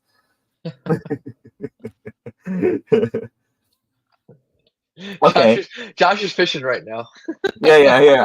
I've exhausted all my Cosmos Hollow plays. I just gave it away. I need to fish for some more. Okay, Jeff, which Mew promo is your favorite? The one out of the UPC? I think that's the one he's talking about, probably. And I don't blame him for that. The issue when it comes to a card like that is that it irritates me because they effectively neutered the set of 151 to create a product rather than creating an original artwork for that product. So they made English 151 worse by removing the Mew EX and making it basically for free and as a promo. Whereas, dude, that card in Japanese is amazing. You see it in English, it's still pretty damn good, but it's so easily to acquire. It's so that ease of acquiring for me, it kind of irritates me. I don't know.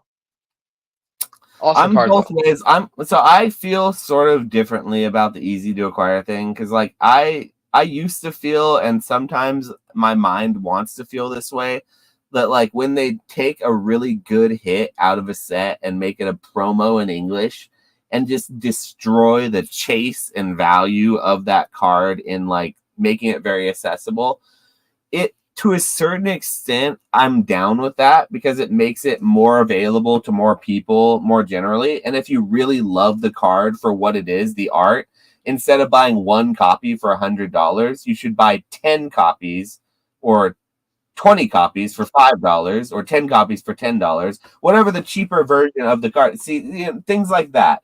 If you love a card and you find yourself upset that it's cheap because, or that the version of it is cheaper and it's more available, and you're mad at that, instead of being upset about it, I often will just go buy as many of them as the more expensive card is, and then be like, how do I feel now about that?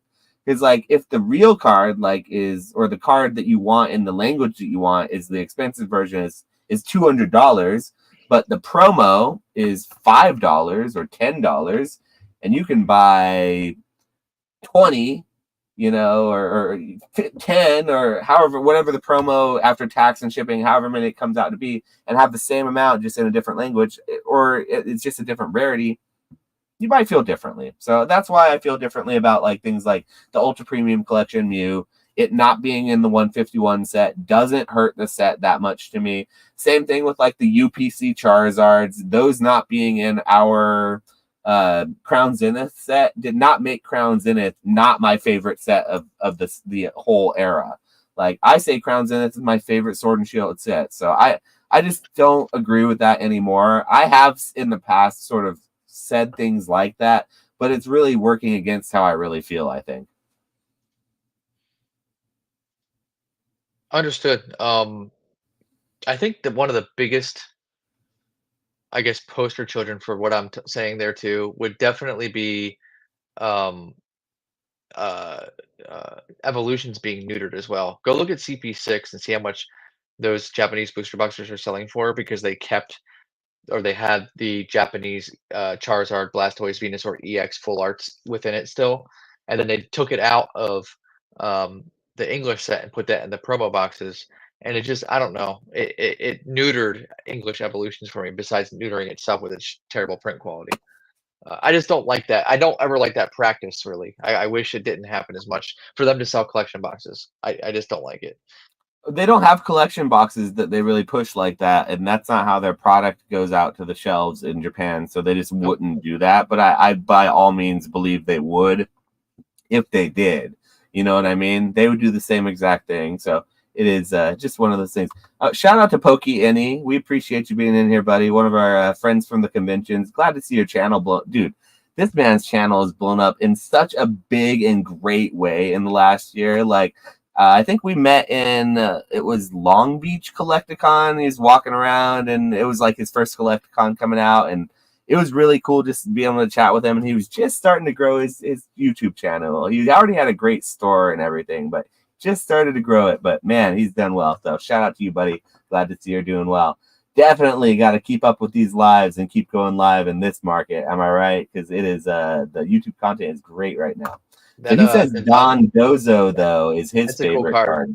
It's a cool So card. that's an interesting one. I don't even know. Do you know what card that is? Have you seen it? Yeah, it's a big old fish coming out of water. I gotta look at it. I gotta pull it up, Pokey Any, because this is one of those cards that I've had my head in the sand like an ostrich. What is it? Don Dozo. What's the number on it? 207. 207. Yeah, I've had my head in the sand like a big old ostrich with most of Scarlet and Violet. So I got to pull this one up and see. Okay, there it is. Okay. That's a pretty. The art is cool, but that's a pretty mid Pokemon. So I like it. I like the mid Pokemon getting good art. You know what I mean? That's the exact take. Yeah, that's what I was asking for. So he understood the assignment. But what's the deal with all these fish Pokemon getting such awesome art? Is it easier to draw fish, like good art with fish or something? Or just fish artists cooking? I never even thought of that perspective before. Okay, but, so Feebas, the new Feebas art is it's hot. It's hot. Yeah. It's so cool. I feel like that sushi, the sushi fish. Oh, I love it. Yeah. That is a fantastic artwork. It's good. The Magikarp is obviously, I don't even have to say anything about the Magikarp. Like, I can't think of a single fish is like, and then like all the Luminions that they came out with recently, they're beautiful. Like, what is it with fish Pokemon? Like, that's funny. Yeah. So, all right. Okay. Can I say my favorite ARs? Can I say that? Let's hear it. No. We actually kind of already talked about it earlier, but like the Pikachu from 151 first, let me just state this I love multiple Pokemon on a card. It's a big thing to me, right? So Pikachu from 151 with him in the street chilling with like literally every cool Pokemon on it is freaking awesome. And then Ghastly AR with Gengar, Haunter, and Meowth scared out of his mind, and they're all just walking. That card is amazing. Okay, you stole my answer. The Ghastly. The Ghastly card is my favorite Scarlet and Violet era artwork.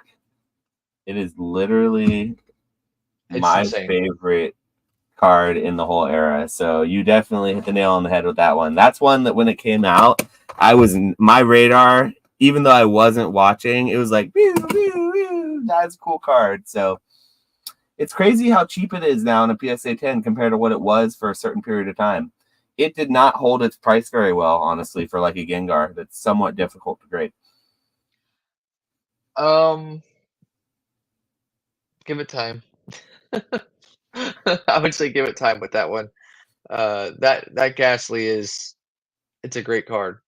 And maybe nothing happens of it. I don't know. But I also just, when it comes to things that I like, I don't give a shit, and I agree. The PSA 10 price doesn't have to reflect how good the card is, but it did reflect how good the card was for a short period of time. I think that was like a $30 card when it came out, when it was really hot, and the PSA 10 was like $250, almost pushing $3. And that was because it had a low gem rate, lower compared to other modern cards, at least typically. And it's a Gengar, and it was going hot. But now it's like $100, $125. I think you can get it for pretty cheap. Hey, by the way, Colt did not understand the assignment. He said, my favorite modern art is probably the Sleeping Pikachu from Lost Origin. Did I miss something, or did we not say Scarlet? No, I didn't say it had to be underrated. I said it could be underrated. I said, what's your single favorite one card from Scarlet and Violet? And it could be anything. But he said something from Lost Origin, from Sword and Shield. Yeah. So yeah, he did misunderstand the assignment. Did we miss it? Hold on. Did we miss it? Did we miss it, chat? I just want to make sure I'm not calling him out, and I can apologize. He said, we did miss it, because he did say it was the Poliwhirl or the Dragonair. From Dragonair's good. Poliwhirl? Okay, it's a good Poliwhirl. It's beautiful. It's a good Poliwhirl. Did the Arita do the Poliwhirl by chance? I thought Chat, he did correct me the. if I'm wrong. I thought he did the Blastoise line. I didn't think he did the Poliwhirl. Yeah, I feel like I saw somewhere that maybe Arita did I thought he did the Poliwhirl too. So I'm not trying. So chat, you'll have to correct me if I'm wrong, but I feel Look it like up really maybe quick. Arita. I want to It's know okay. now. I Sorry, have the Colt. hardest. You look it up. Your mouse is All right, not fine, dead. fine. I have a Oh yeah, I mouse that's forgot. like a mouse pad on a I forget. laptop. If I were to look it up, I might accidentally close out of the stream, which did happen earlier, but you guys didn't see it. But I got back in without it noticing, so it's good. Yeah, it's a beautiful card, though. I think Arita did it, though, bro. I think that Arita did the Poliwhirl, and I think that's why it's so good, because it is pretty good. The Dragonair I like better than the Poliwhirl, though. I'm just more of a Dragonair fan, and it's a great... You see the length of Dragonair? So it's like... It doesn't remind me of an Arita type card. 1 second, because that's not letting me zoom in. No, it's not Arita. It's Jemmy. Okay, so not Arita, but let me pull it. I guess I will pull it up because I have to pull it Arita up. arts are typically like almost has a realism mixed with cartoonishness. That's how his art style typically is, and Poliwhirl is just. I mean, it's a great card. Sorry, it's not better than the Pikachu Colt. Or the I don't know. guest. I'm pulling it up right now. I don't think it's better than Pikachu, but I'll give him credit. I think it's worthy of being on a list, someone's list for sure. But yeah, Poliwhirl though. That's definitely a card. All right, let's see. What are some of the other hot takes in the chat? I want to know. Can I have the podium for a second here? I have to apologize profusely to Colt. I missed his Scarlet and Violet selections. I do apologize, Colt. I hope we can still remain friends after this, and we can move forward amicably. Thank you. Josh, please continue. Okay, so let's go through some of the comments. We got a bunch of people popping in here. We appreciate all the newbies coming in. What's up, Nick? We see I see my co-host Retrospecs here. Let's shout them out. If you need Japanese cheap product straight from distribution, straight from the source, you can go to my friend, my co-host on the podcast, Retrospecs. He has a great business going. He'll ship you a whole bunch of Japanese boosters. Hell, he'll even ship you One Piece. He'll do anything. He's dirty dipped into other TCGs that he knows absolutely nothing about. He just knows how to package up the boxes and count the money afterwards and get you your product in a good, quick, reliable amount of time. So go check out Retrospecs. But what's up, buddy? Good to see you. Glad you made it. I actually have an image of Retrospecs here. If no one knows what he looks like, here he is right here. This is Retro. I hope people know what he looks like. He's been on the channel for like 2.5 years at this point. You never know, man. You got a new viewer, so if you need to know what he looks like, just look that up. Oh, we got Greg coming in from Australia. G'day, mate. I just lost him, and after saying that, he just like tuned out. He's like, I was here and I was enjoying myself. I'm done. Thanks for coming in, buddy. What time is it over in Australia? It's like pretty late over here. In California, it's like 10 o'clock, and I'm sure over where you're at, Ray, it's like midnight. 12:44. So, yeah. Kai's in here. He can tell us what time it is. That's true. Kai was in here. Shout out to Kai Oak Bacon. We appreciate you, buddy. Always coming in. It must be a good time for the Aussies. So whatever time it is, it must be a good time to tune in. So out of the 32 people, at least a certain percentage of them are from across the globe. Now, when we did our last giveaway stream, which we don't do often, we do like a Christmas once a year, like giveaway. Hey, it's Christmas. We're opening packs and giving away what we, just for the sake of it. And of course, the person who won, shout out to you. You were across the ocean. So it was like $50-something to ship it, and it was fun. It was very fun packing that up and shipping it out. But honestly, I'm happy that everyone from across the world is able to enjoy and watch. So thank you for tuning in. Get into our next giveaway because I will gladly ship you. Well, maybe not gladly, but I will ship you your product if you live across the ocean. We always do our giveaways open to everyone. Curious, Ray, do you do giveaways internationally on Whatnot, or is it only within the U.S.? I think it's only in the U.S. I don't think I've shipped anything internationally. I don't It's even know funny. if there's like a thing. you used to be able to do international giveaways. The way that giveaways first got rolled out on Whatnot. Here's story time. I've been on Whatnot. I was on Whatnot so long ago that it was pre-giveaways. When they first rolled out giveaways, you could give away cards, but you couldn't separate your buyers from your non-buyers. It was everyone in the chat, and you had to front the shipping for it. If you were doing a giveaway, you had to do is front the product and front the shipping, which is obviously still the case. But so with international, when you did a giveaway, you would have to roll the dice and literally hope to God that someone international didn't win the giveaway, because if it did, it would charge you on the shipping side $50, and you'd either have to do one of two things as a Whatnot seller. You'd either have to play the awkward game of either messaging the person and being like, hey, I'm going to have to cancel this order because the shipping is like $50 and it was a giveaway for like $20. I didn't realize it was going to charge me that much shipping internationally. I'm sorry, Whatnot doesn't allow me to do this. Like, I can't separate international from not. And it was really awkward whenever that happened. So more often than not, instead of being awkward, I just shipped it out and ate the $50.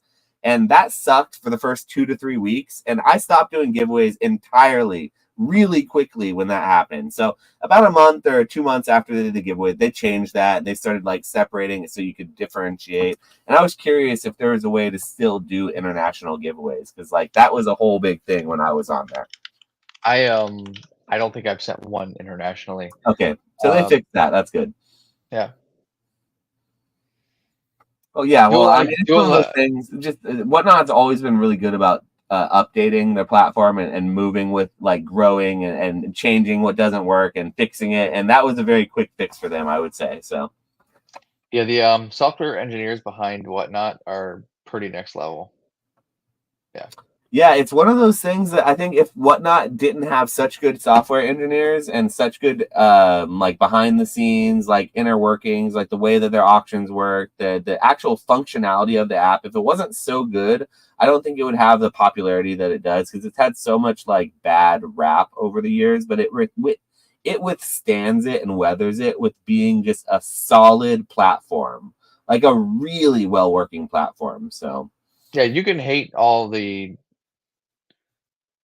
I shouldn't say all the some of the crap that goes on there, but in terms of just, you know, from a software engineer type background, that thing is like solid. It's ridiculous. The UI is beautiful. It works. Kudos to them. They crushed it. what do you think about this new? I want to kind of change paces here, and maybe change back to something that's a little bit more on my mind, because I have a big sub coming back from PSA and it has a lot of 151 English in it. And what do you think about the prices of PSA 10 151 cards right now? You think that they're high and they're going to stay that way and I should sell into it? Or you think I'd be losing out by selling right away and getting that profit and not holding on until it goes and doubles again after the holidays? So immediately. Sell immediately, huh? You saying paper hands it? Yep. Yeah, Right I mean that's now, obviously what I was well, gonna hold on. do. I mean, people. I mean, I'm being short and kind of funny, but like the long thought out answer is, listen, um, sell into the flames. Right now, currently, there are flames happening, like bubbling right here. Once again, I keep saying the word bubbling, but there are currently flames happening. You sell into those flames. That's all there is to it. And hope that by the time it comes back, that those flames are still occurring. And then once you sell it all, and you don't necessarily want to buy back into those flames unless you're really, really confident that you can be fast enough to sell back into the current flames. Other than that, just wait until the flames die down, buy it again, and flames will reoccur. But what if I never get another chance to buy more 151, Ray? What if there's no more? What if this is really the last bit that I ever see and I can't get any more? What then? How do you answer that, big boy? Well, That's what people ask me at these shows. Sometimes they come up and they're like, hey, should I buy more 151 like to hold it, or should I rip it? And I always ask them, I'm like, well, what's your intention with it? And they're like, well, I want it to go up. Like I want it to, go up in value. But that's the argument, is that what if this is the last chance? Man, you just always it always reminds me, you never know, right? Because I remember being a little bit newer, right? And trying to just pilfer any information from guys like Dan and watching all and Jake at the time, Pokenomics, and just trying to garner whatever information. But man, sometimes I would just say to that person is don't listen to me. You know, follow your own instincts because guess what, Josh? You and I both know that person, them saying at that point, what if it never gets reprinted? There's a chance it may not. It's a bad Unlikely. that's bad advice though, because a lot of those people's instincts is of the last 6 months in the hobby, where they saw was literally 151 do nothing for 2 months of the last 6 months. It was just you could buy it kind of a little bit, and then it just tripled in price overnight. And so now they're for the first time being exposed to this FOMO, and they're like, oh, holy crap, and they don't want to be left behind. I get a feeling like a lot of the new people who came in the last year weren't around during the pandemic to see that last explosion and experience what it's like, and we're seeing that knee-jerk reaction, whereas me and you were like, oh yeah, we've seen this before, but I most of these I people have not seen it before.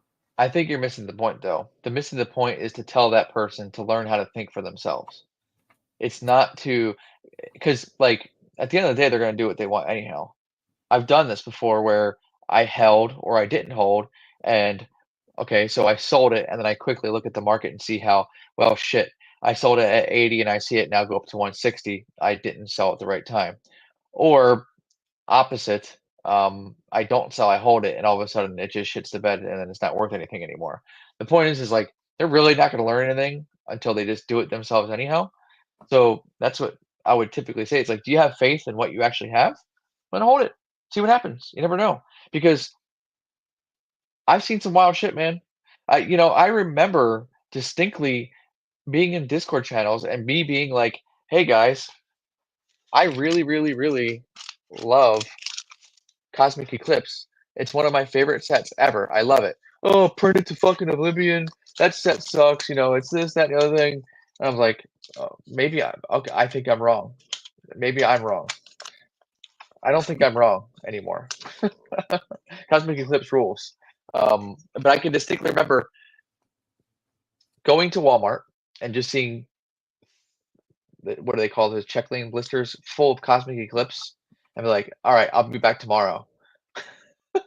I Yeah, came I mean, back, the perception of gone. a product matters. Like you remember probably the Shining Legends boxes just sitting on the shelves when you're going to look for hidden fates. You're looking for hidden fates, and you see Darkness Ablaze boxes on ETBs on markdown sitting there, and you leave those behind. Or, I'm sorry, Burning Shadows, not Darkness Ablaze. Burning Shadows ETBs, and you'd see also the Shining Legends boxes on the shelves. So it's always, and that's what gets me with a lot of those sets too, is price memory. That's why I never got into evolutions, because I remember when the packs would sit and they'd be in all the tins, and evolutions you'd be like, you'd open up your tin of like tag team cards, you'd be like, ugh, they put an evolutions pack in there. It's like it's two Unified Mind, a Burning Shadows, and then it'd be like an evolutions pack, and you're like, crap, an evolutions pack. But now you're like, oh shit, an evolutions pack. But price memory is a thing for, like, if you're around for so long, it can be both a benefit and a boon, and it can be detrimental as well at the same time. And so This I this guess for me, I have to fight the detrimental side of it sometimes, because like I have seen things, but so like when I'm investing, I'm not investing in things because I know there's like a movement to it. I don't invest until late in the cycle, usually like way late in the cycle. really the thing to teach them in that moment is like how do you you know how do you keep like maybe what you want, but keep it for free? That's the real lesson. Like, all right, little Johnny, you like that charge a lot. You think it's going to do great. All right, it might be in your best interest. Let's grade five of them.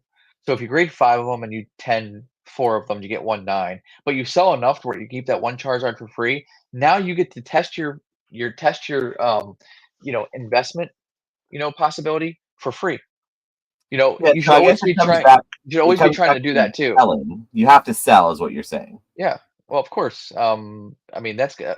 This is a, I mean, trading card game, right? Well, I mean, but I'm that's joking, not but obvious though. So I mean that's something that on this channel, I think we on the podcast that I'm on, the Cardboard Hands podcast, it's like the main theme of the podcast. If there's any theme, it is just sell your cards. Like I'm not saying go and fire sell all your cards in your garage and like a garage sale situation, just get rid of them. I'm saying take the cards you don't want, sell them and buy more cards you do want, flip them, turn it into a business, turn it into a hobby, do what you're going to do, but make it work for you. That's kind of the theme of, but that's not what new people hear.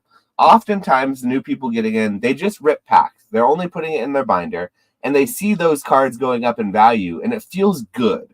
It feels good when things go up in value and then they see YouTube videos being made about it going up and stuff. And so then they start paying attention to it and keeping track of it.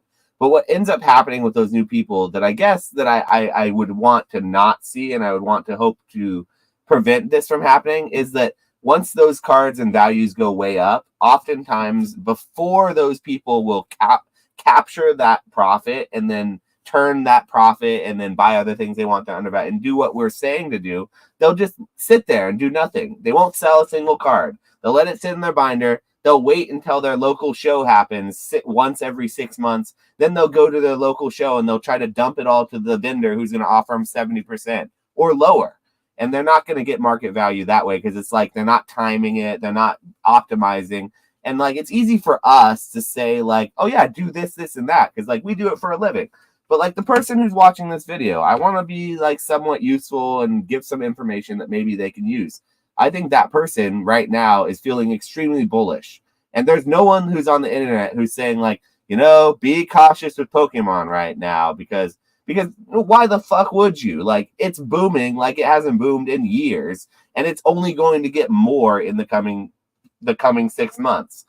But at the same time, the people who are going to jump into the hobby are going to ride that out and they're not going to learn that they have to sell their cards. They're not going to learn that they should have taken that profit as it was going up because they're just happy about it going up and they think it's going to go more. Do you remember when you were new in the hobby and you had something really good and you hadn't sold all the time?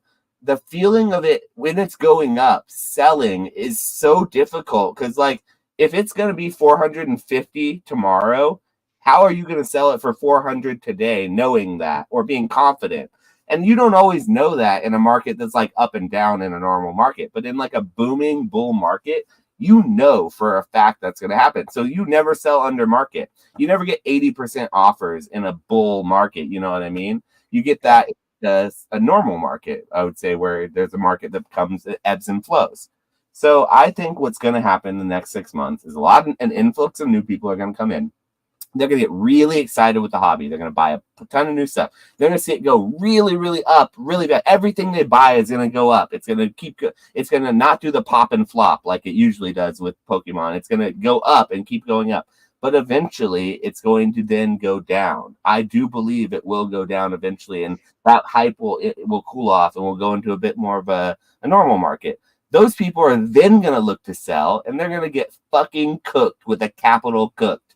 And that's what I want to help those people get through is like identifying when it's a hot market like now, when to let go and sell. It's a good time to sell always into the hot market. You don't want to wait and be like, try to time the market and be like, I'm going to wait because I think it's going to be 100 more tomorrow. Because it could be 100 more tomorrow, but it could be 100 less. And when it's 100 less, you have a lot harder time selling it quickly than when it's going to be 100 more. Because like it's a weird market psychology thing that happens when like prices are going up. More people want to buy something when it's expensive than when prices are low. When more people, okay, so I want to give an example. The Espeon VMAX from the EV Heroes Eevee box from the Sword and Shield era. You know, the beautiful alternate art Espeon where he's on top of it comes in a $900 box in Japanese, a Japanese exclusive promo. It's a Sword and Shield, really difficult to pull alternate art and Fusion Strike. It's one of my favorite cards in the whole Sword and Shield era. It's only $200 in a PSA 10 right now. It's dirt effing cheap. That card was like Shut up, $70 Josh. in a PSA 10 for a long time. That was a $500 to $700 card for so long, and now it's $200. You know what? When it was $500, when it was $700 in that box right there, that card was transacting 3, 5, 7, 10 times a day at that price. Now that it's $200, it hardly transacts like once a day at $200 when you could buy 3 or 4 of those cards for the same price. It's a psychology thing that people have, that when the price is going down, they don't want it. When it's affordable, they don't want it. When it's up and they have to pay more for it, they want it. But those people will lose out. So I'm always of one. I'm gonna stop yelling. I'm gonna let you talk. I'm sorry. But did we discuss prior to this show? I mean, I don't know if you do this with Retro at all when you're on with him, but like any kind of special words we say to each other when we want to keep, the sauce in the bottle, the lid on the jar.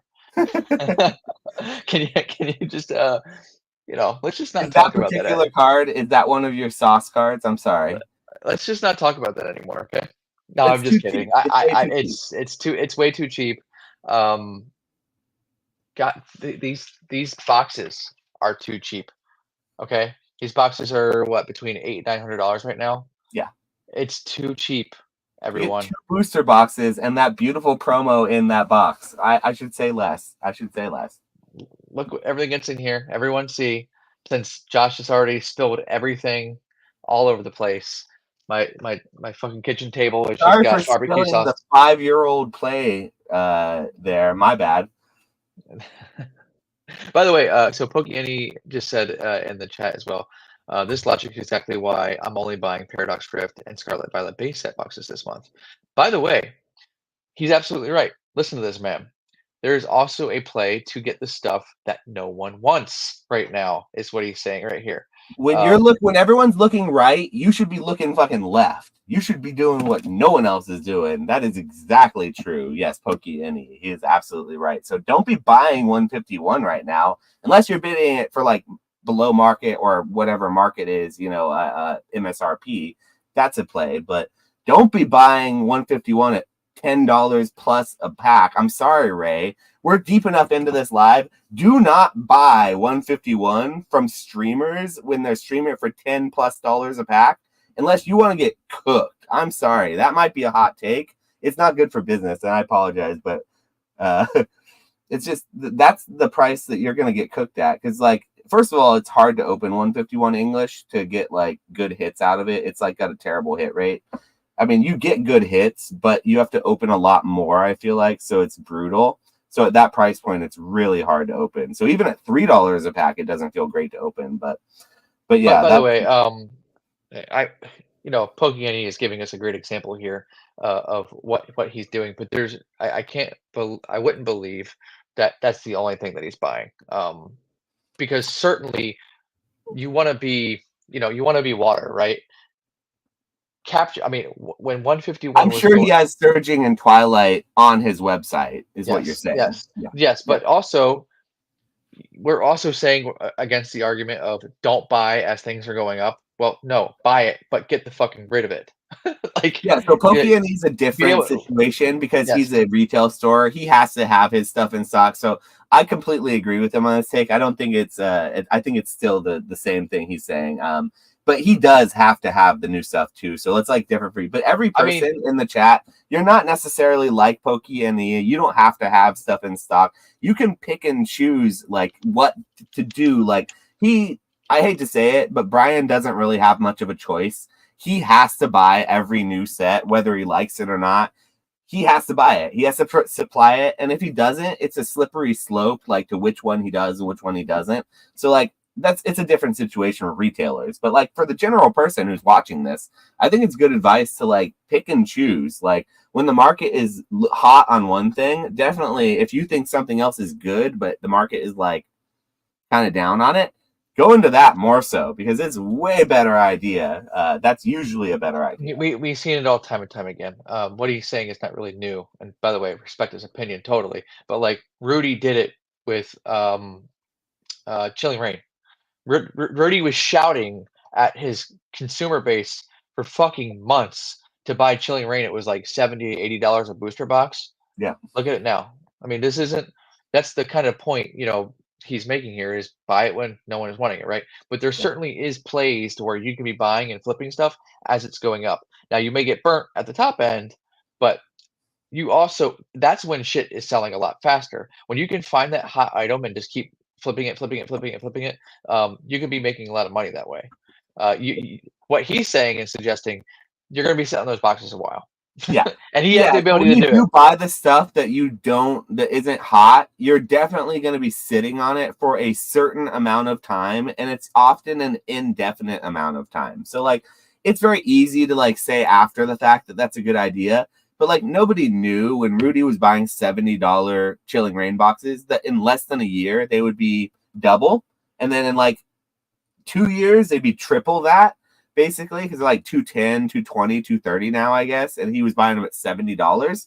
So yeah, no one knew that at the time, but it was obviously something that you could see. But like the ability to do that is very much so dependent on your ability to have capital just sitting stagnant. And one of the things that a business has trouble doing that like a average Pokemon investor who just stores stuff in their closet or has a 9 to 5 and does this for fun is that oftentimes businesses, even though they work with a lot of rolling capital, it's harder to sit that stagnantly. You want it to be working for you more.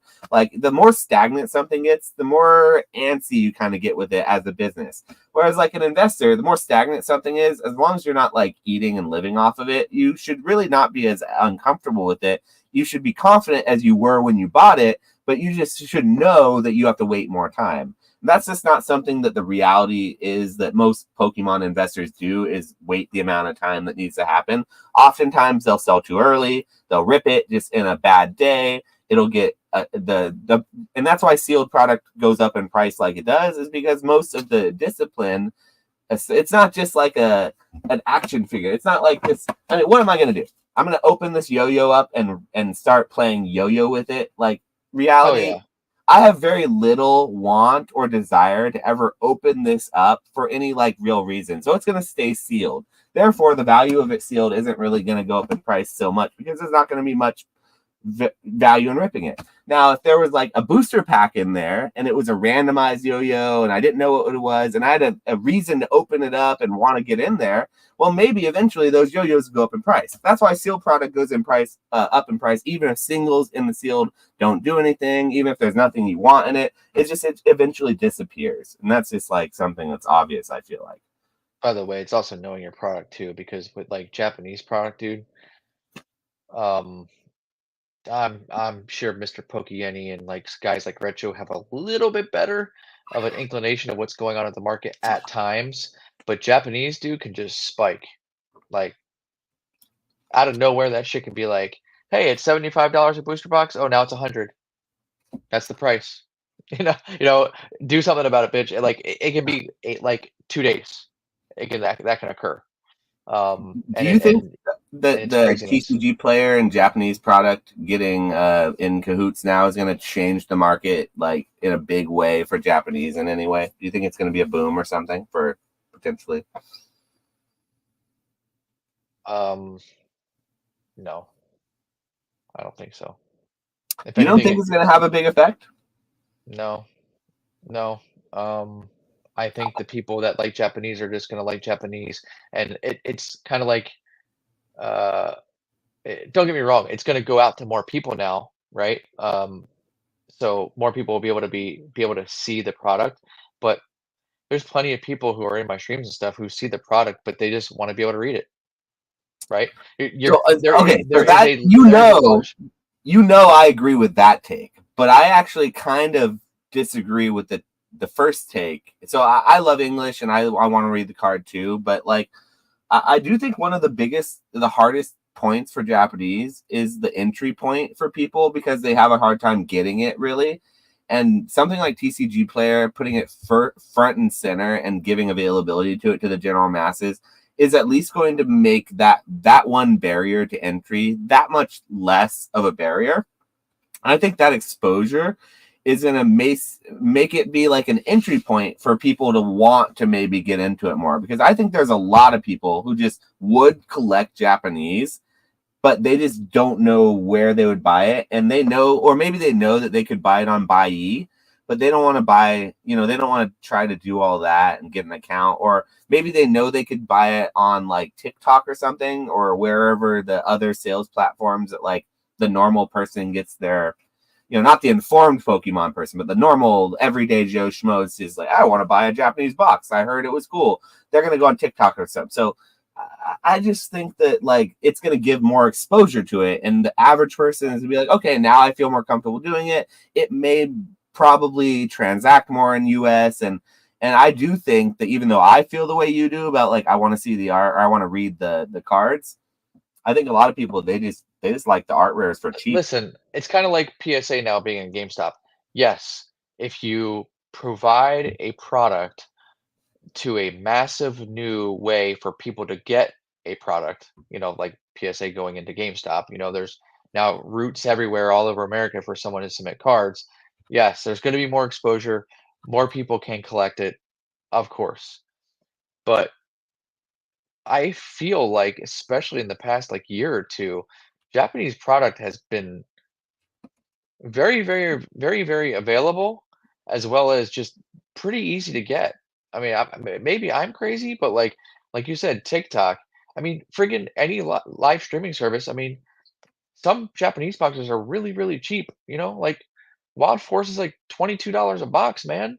Like, it's not necessarily. I mean, and that's like you could charge someone that and make money. Like it's not like an expensive thing really to really get that. I don't know. Of course, it will have an impact, but I think you first asked me like, will it have some sort of super large? Like, didn't you say to the words like some sort of Like a meaningful impact, like some sort of positive impact, I would say more so than anything. um? If you ask me like a bubble will form or anything like that from like that, some sort of like, I don't think so, no. But of course, like more people are going to be able to get it. Like yes, of course there's going to be something. I actually thought right at the rip prices on like I haven't even looked. Maybe I'll see if this what I was saying has come to fruition here. But I thought like ARs and EXs would get just hammer smashed in terms of price. Let me see,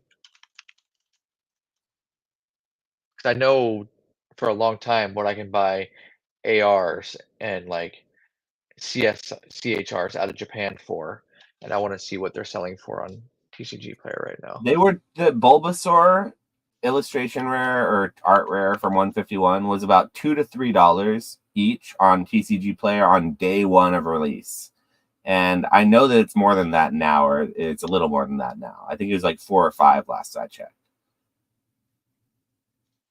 I'll see what Bulbasaur is right now.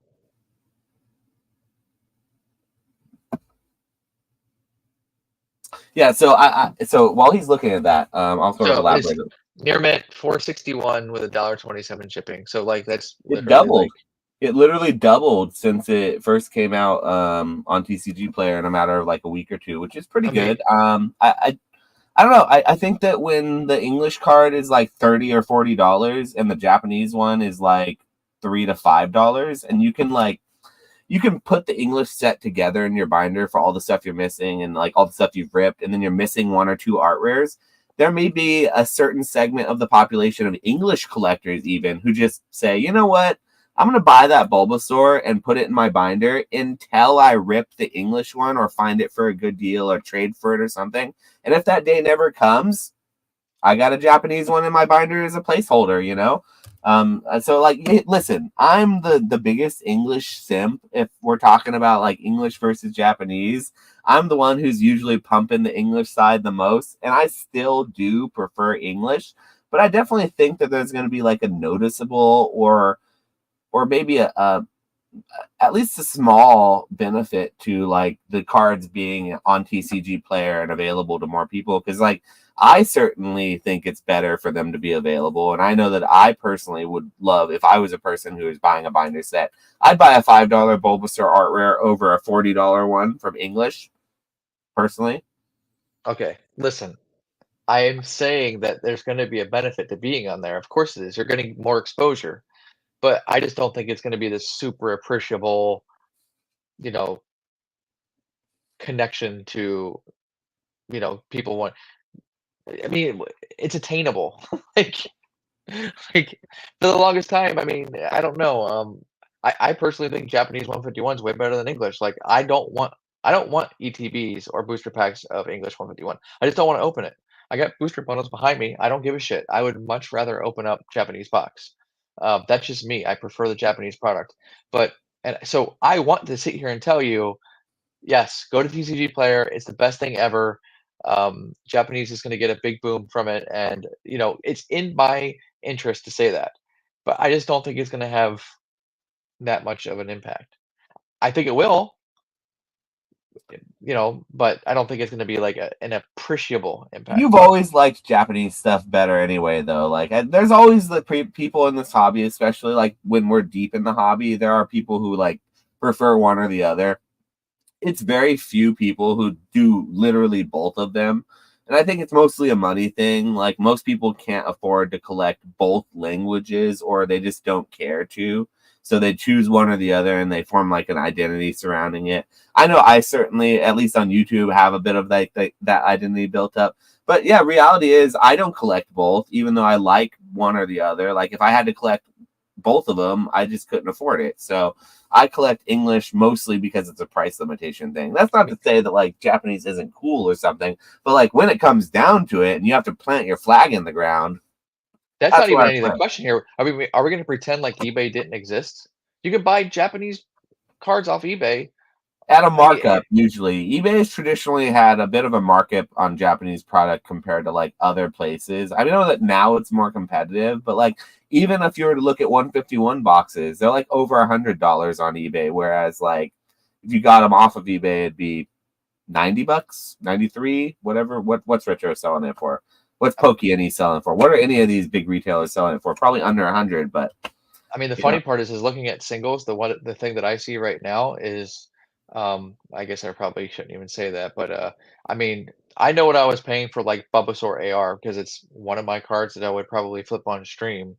Um, they're it's actually the prices are pretty much the same to what you can get them out of Japan.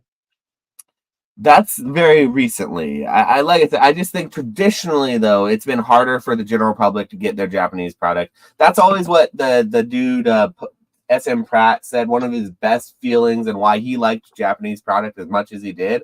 It wasn't because he thought it was better. The first one, he did say all that too, but it was mostly because of the barrier to entry that most average people couldn't go to Walmart and just buy it and rip it. And that's like such a benefit to like the investing mindset, the barrier of entry to someone who's like looking for something to be more rare and go up in price.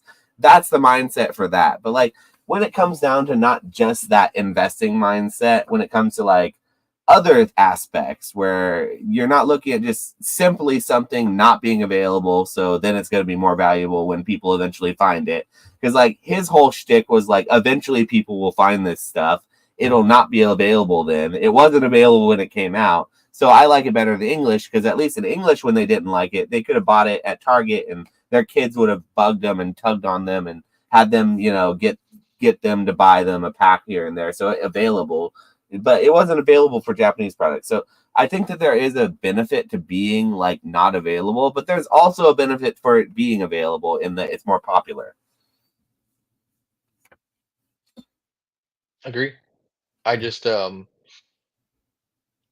if I can only even begin to describe how many times I hear at like a Collecticon when people are walking by the booth, well, can't read it, move along. I mean, it is a That's in lot. English, and that's because you're in an environment where that's where most people interact with the product. Is that's what's most available. It's a native language. That's like going to Germany and buying booster packs and being like, or going to a convention and being mad that like there's not English cards there when they're mostly German cards. You're like, wait, I came here, I was expecting more English, but you're like in Germany. So like going to an English convention and your customers walking up and expecting English cards should be the norm. It should be like the few and far between that want the other language stuff. I would say that in the recent past, the boom had happened in Japanese. It got so many more people exposed to it that Japanese cards are in a better place now than they've almost ever been in the past. Listen here, we're not talking English versus Japanese. The question was, does TCG Player and Japanese cards have an impact like going forward? And I said, yes, I believe that there will be a marginal impact. I don't think we're reinventing the wheel here. This shit's been available. You can get it on eBay. Like, you can go buy Bulbasaur right now for $4 on eBay. Yeah, I bet you can go buy it for $4 on TCG Player. The point is like, it's attainable. It wasn't like it was some mysticism of how the hell do you find this shit. Like, when I was opening up Japanese packs as a kid, I didn't know where that shit came from. I was like, where are these things are badass when I was a kid, right? All this stuff is readily available. The point is the same person who doesn't want to read Japanese is going to be looking at TCG Player just like they don't want to read Japanese when they're at a Collecticon. That's all I'm saying. This isn't all this stuff wasn't hidden before, but there will be a subset of the market that grows a little bit because it's there. That's it. Fair enough. Okay. So as far as like Collecticon, oh shoot, it just did the thing. It just closed out again. Sorry. Bye. See ya. It was Okay. nice knowing you. Okay, I'm back. So anyway, let's shift forward to the next topic here. I want to talk Collecticons with you because we don't have many left, and there's going to be probably an announcement in the next couple of Collecticon. Is Houston the last one, or is there one after that? Excuse me, it's Houston 2. Oh, Thank Houston you. 2. Sorry, Come on, because thank Houston you. 1 was they already had one of those, right? Yeah. Yep. How was the first one? Did you go to it? No. Okay. Well, anyway, after Houston, they probably are announcing another one. Are you bullish on Collecticons? Do you think they're going to be adding more, more per month? Because they have 12 so far, right? I feel like there's 12. Yeah, they're adding more, right? I mean, we've already had some of the information come out. They are adding more. I am bullish on Collecticon. The guys that run that show are awesome.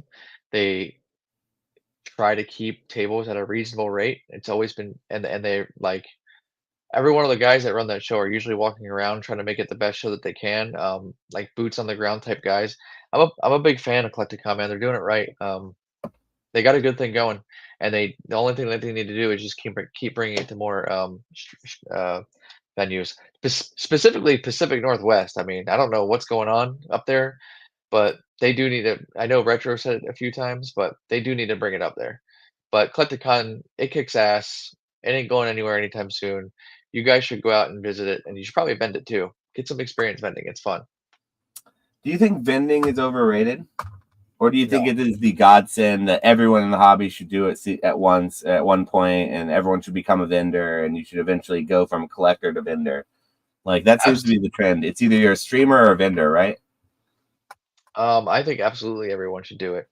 Once you start building up obviously enough of a collection, because then you can really see what is a person doing when they're vending, right? Obviously within reason. I mean, Timmy with a one binder doesn't need to be vending, but it's a very fun atmosphere being on that side of the table. I don't think it's overrated at all. If that's the question. I wish I could do it more. I didn't get to do as many shows as I wanted to this year, just because I did start Whatnot.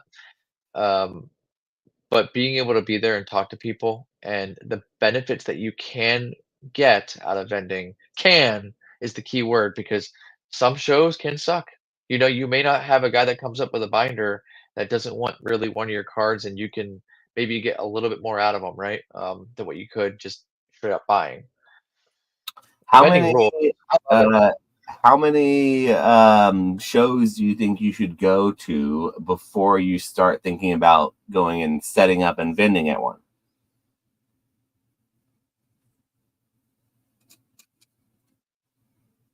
Well, I think we can use this time just to plug the Discord we're in, right? Right, Yeah, Josh? Like, yeah, let's do if it. you Yeah. if you want to do it for the first time, I mean, Josh and I are in a Discord. It's a Collecticon Discord. I mean, I don't know. Maybe you can throw the link in his description later. So well, there's two Discords. There's going to be a Discord that's going to be helpful for you for Collecticon, Yep. and all your local shows. And there's a lot of advice that happens in it. And that's my Discord. That's the Cardboard Collectible show Discord that I have down below in the description. But if you join that, I will also link, because it's not in my description. I'll go back and put it there. But if you join the Discord that is linked there, I will then give you an invite to the Collecticon one too, because that's where the Collecticon planning takes place. My Discord is more so where every other like show that's on the West Coast mostly. But some other shows that are on other coasts will get planned there too, because it's just like a general convention selling.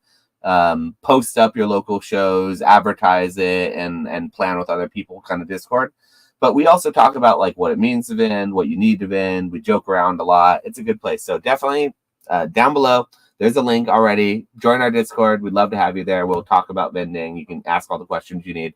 But like as a new vendor, though, I would say that like if you've never been to a show or a local show, like a sports card and TCG show that's like happening near you, or you've never been to a bigger one like a collectible show like Collecticon or Comic-Con or Front Row Card Show, one of the more branded ones that happen more regularly in travel, I think that it would be irresponsible to vend one having never attended one. So I think one is the bare minimum that someone should attend before ever thinking about actually setting up a table.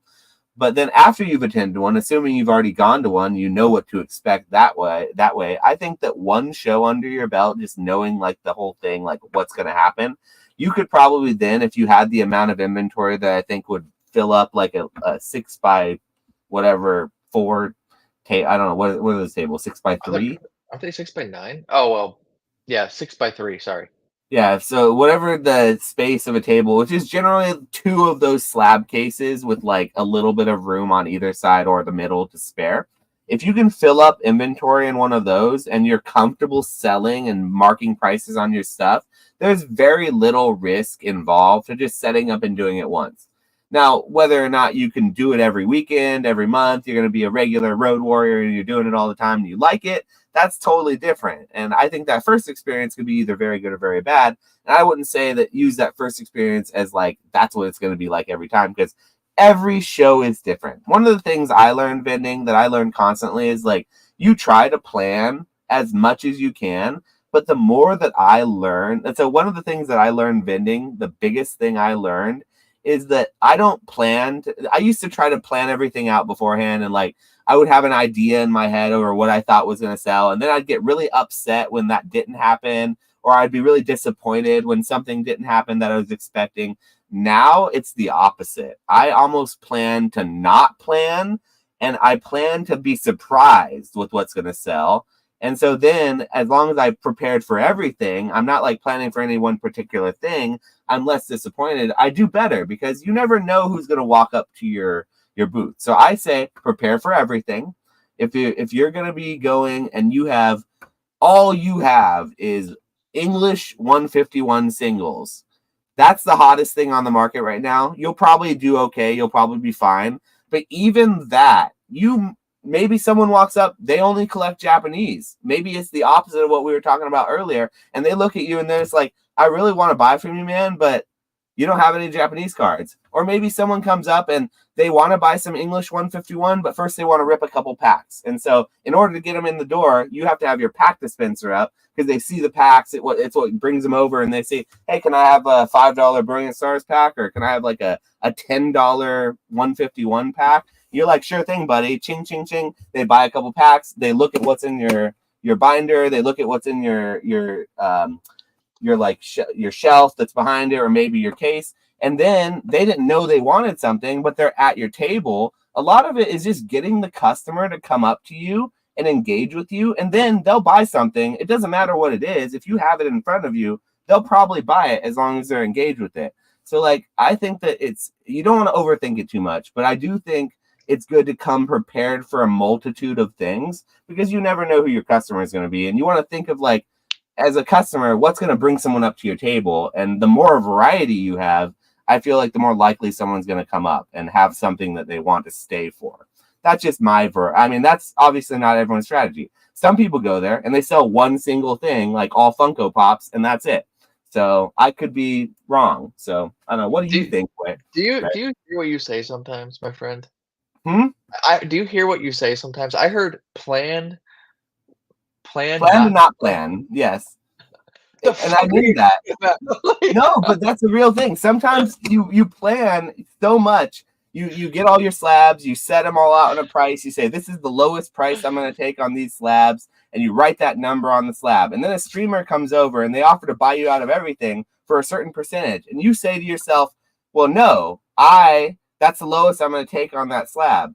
But because you're so locked in to your plan, you say no to a great opportunity that you could have then taken that capital and rolled it into something else. And I don't know. That's not maybe a bad example, but like you don't want to plan too much because sometimes you get bogged down in it. I think it's good to be fluid, and it's good to when something walks up the table. Maybe you're not looking for that Hidden Fates Charizard, shiny Charizard that walks up to your table, but a $500 gradable Hidden Fates Charizard walks up to your table. Maybe you buy that card even though you weren't planning for it. So it's always good to not come with too much of a plan and be prepared for anything. I would say to to truly like embrace vending and understand what you need to do is once again it you really have to have some knowledge of the differences of who you're selling to, right? Like we both know like we can buy a Charizard EX 151 and buy it at a certain rate and then be able to like, flip it onto eBay or whatever, right? That's a good market to go sell it like on eBay.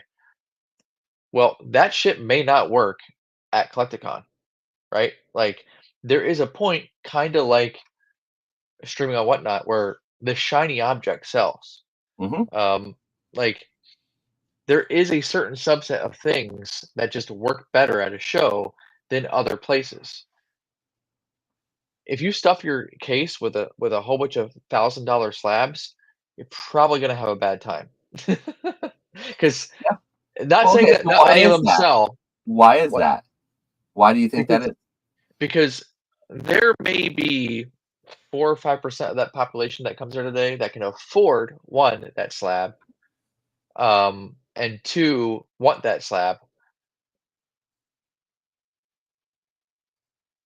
What are you talking about, Pokey NE? I get Yeah, I get what a in the portion of my hell? sales on card of every single, well, most shows that I go to. So there's a beautiful paper trail of what I make at each of these shows. I take card payments, and of course, whatever payments I have to take, goods and services as well. So I certainly don't know what you're talking about. There's I a have great trail. no effing clue what he's talking about.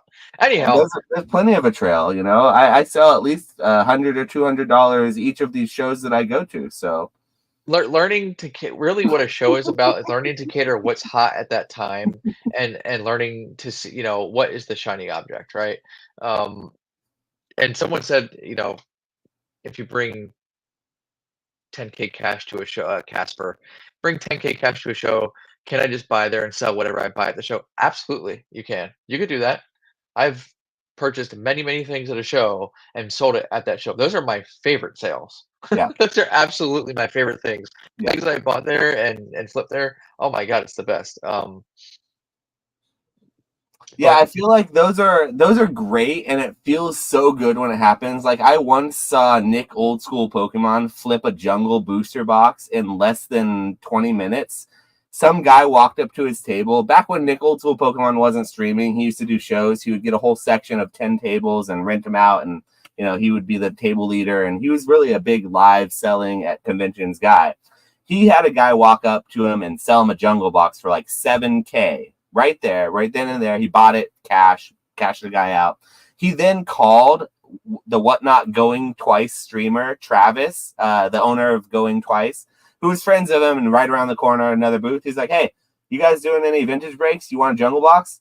And Travis is like, maybe. How much do you want it for? And I just saw Nick go like, I don't know. I got it for like 7K. So if I can make like $500 or maybe $600, I'll do it.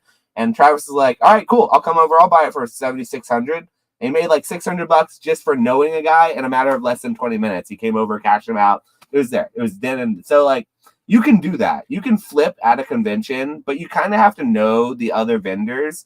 And you also have to know the market so much and have so much trust and reliance in that right person is going to walk in front of you.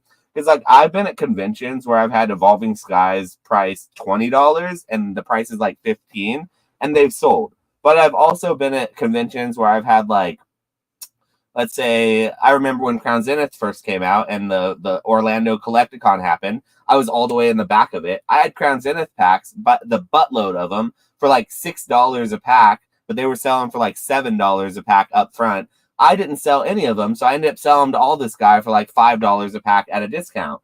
Well, plenty of people came up to my booth and like, hey, I would have bought those packs if I knew up front, that you had them for $7, $6, whatever the price was. I would have bought them for cheaper here, but I already bought them up front. So a lot of the time it is just luck of who comes in front of you at the table, and you can't really control. And if you do have a really liquid product, it's not guaranteed to sell, even if it is at a cheap relative price to what other people are selling it. Can I just say too, I just want to make sure that this is mentioned because you said it in the middle of what you were just talking about there. But really, the vending experience, the other thing that it's really, really good for is networking. Because it's really, really, really, really important in this hobby to have great friends. One, that you can bounce ideas off of. Two, that you can sell stuff to, that they may have a market with what they sell to. Like Nick selling that Jungle Box to Travis. Like both awesome dudes. Nick realizing, hey, I may not have the market right now to push this Jungle Box out fast, but he does. Buy. Yep. We can both make money. It's a good thing. But networking is absolutely massive, underrated, understated, and absolutely necessary if you want to be successful in this hobby. I am Yeah, a lot sure of there's people who've been successful that haven't networked as much. I'm right. sure, but good on you guys for climbing that mountain the hard way. You don't But have to have a table to go and network at these conventions, though. And so I will say that like vending to do that is sort of not necessary. I might even argue that if your sole intent and if you don't have a lot of like inventory, but you want to meet people and grow your business, I would say that it's better to walk it and not vend it and have more time to actually network, because you're going to network over time vending, and people see me at these shows. They see like my Magikarp hat, and they know like, okay, this guy's doing this. And so over time it gains a respect. At least I think it gains a respect mutually of other vendors. But it's not like I'm sitting there and I'm like going over to their table and chatting it up with them for like hours on end. Everyone, maybe some of them I do, and some of them I have more of a relationship, but I don't have the time to do that as if I would if I was attending the convention. So like if your intent is to grow the business and you don't have a lot of like inventory you want to sell, but you do want to experience a Collecticon, I think you can get every bit as much like benefit just going and walking the floor as I get as a vendor, like vending it, but just a different type of benefit. But you can get both vending it too, though. So it's like it depends on what you're looking to do. can I share my all-time favorite deal I ever made at a Collecticon? Please do. Yeah. And it's hilarious to me. It's not a lot of money, but it was just the speed of which it happened that just I always think about it and it cracks me up. A dude came up with 4 Roaring Skies sleeved blister packs or booster packs. And he's like, "Hey, you want to sell these? I want to trade them in for that." I said, "Okay, well, I'll give you this much for the Roaring Skies packs, and give me a little bit of cash. We can sell this lab, whatever." Right. The very next person that came to my booth bought the 4 Roaring Skies sleeve booster packs, and I'm talking within 20 seconds, I sold an item, and it was just I always just remember that because it's just always funny to me. It's like, damn, you could churn and burn something like and make I think it was $20 that fast. Like I didn't even do anything. Like Yeah. it just It's very much so an environment that it's funny what happens, like that kind of thing, because you can buy something, take it in at like 80%, because oftentimes what you do at shows, the biggest benefit that most people don't talk about to vending and having a table, and this is in my opinion the only benefit to having a table really, is that you will get 60 to 80% on every card or anything that walks up to the table. You can buy it at a percentage. You will almost not have to pay full price on a single thing that walks up the table. And it's already understood. People are going to already understand when they walk to the table that a vendor is not going to offer you 100% market value. So it pre-negotiates those people down 20%. And on top of that, you can then negotiate even better if you have the ability to do so. So like that's, in my opinion, the biggest benefit to having a table is the understood, like just the culture that's surrounding people walking up to you who are going to sell you things. Now with that, you can't control what comes to you. So it's very much so a roll of the dice. You're basically, what you're doing at a show like that is you're just opening up eBay. You're putting Pokemon in the search bar, and you're just watching auctions as they go by, and you're taking the best deals that come by, but you're getting it at 80%. So that's the benefit to selling that I think people don't talk about, because it's not really a quantifiable benefit, and because it's so random and luck based. I'm a little bit offended by Pokey and Ponga here. I'm Just shitting all over is, Jason Paige. is It's the chat offensive. Yeah. okay? Yes, you and I are going to spend 5 to 10 minutes defending one of what my opinion has been overblown in this, one of the most overblown drama, like clickbaity kind of topics in the hobby that people like to talk about and try to be cool about.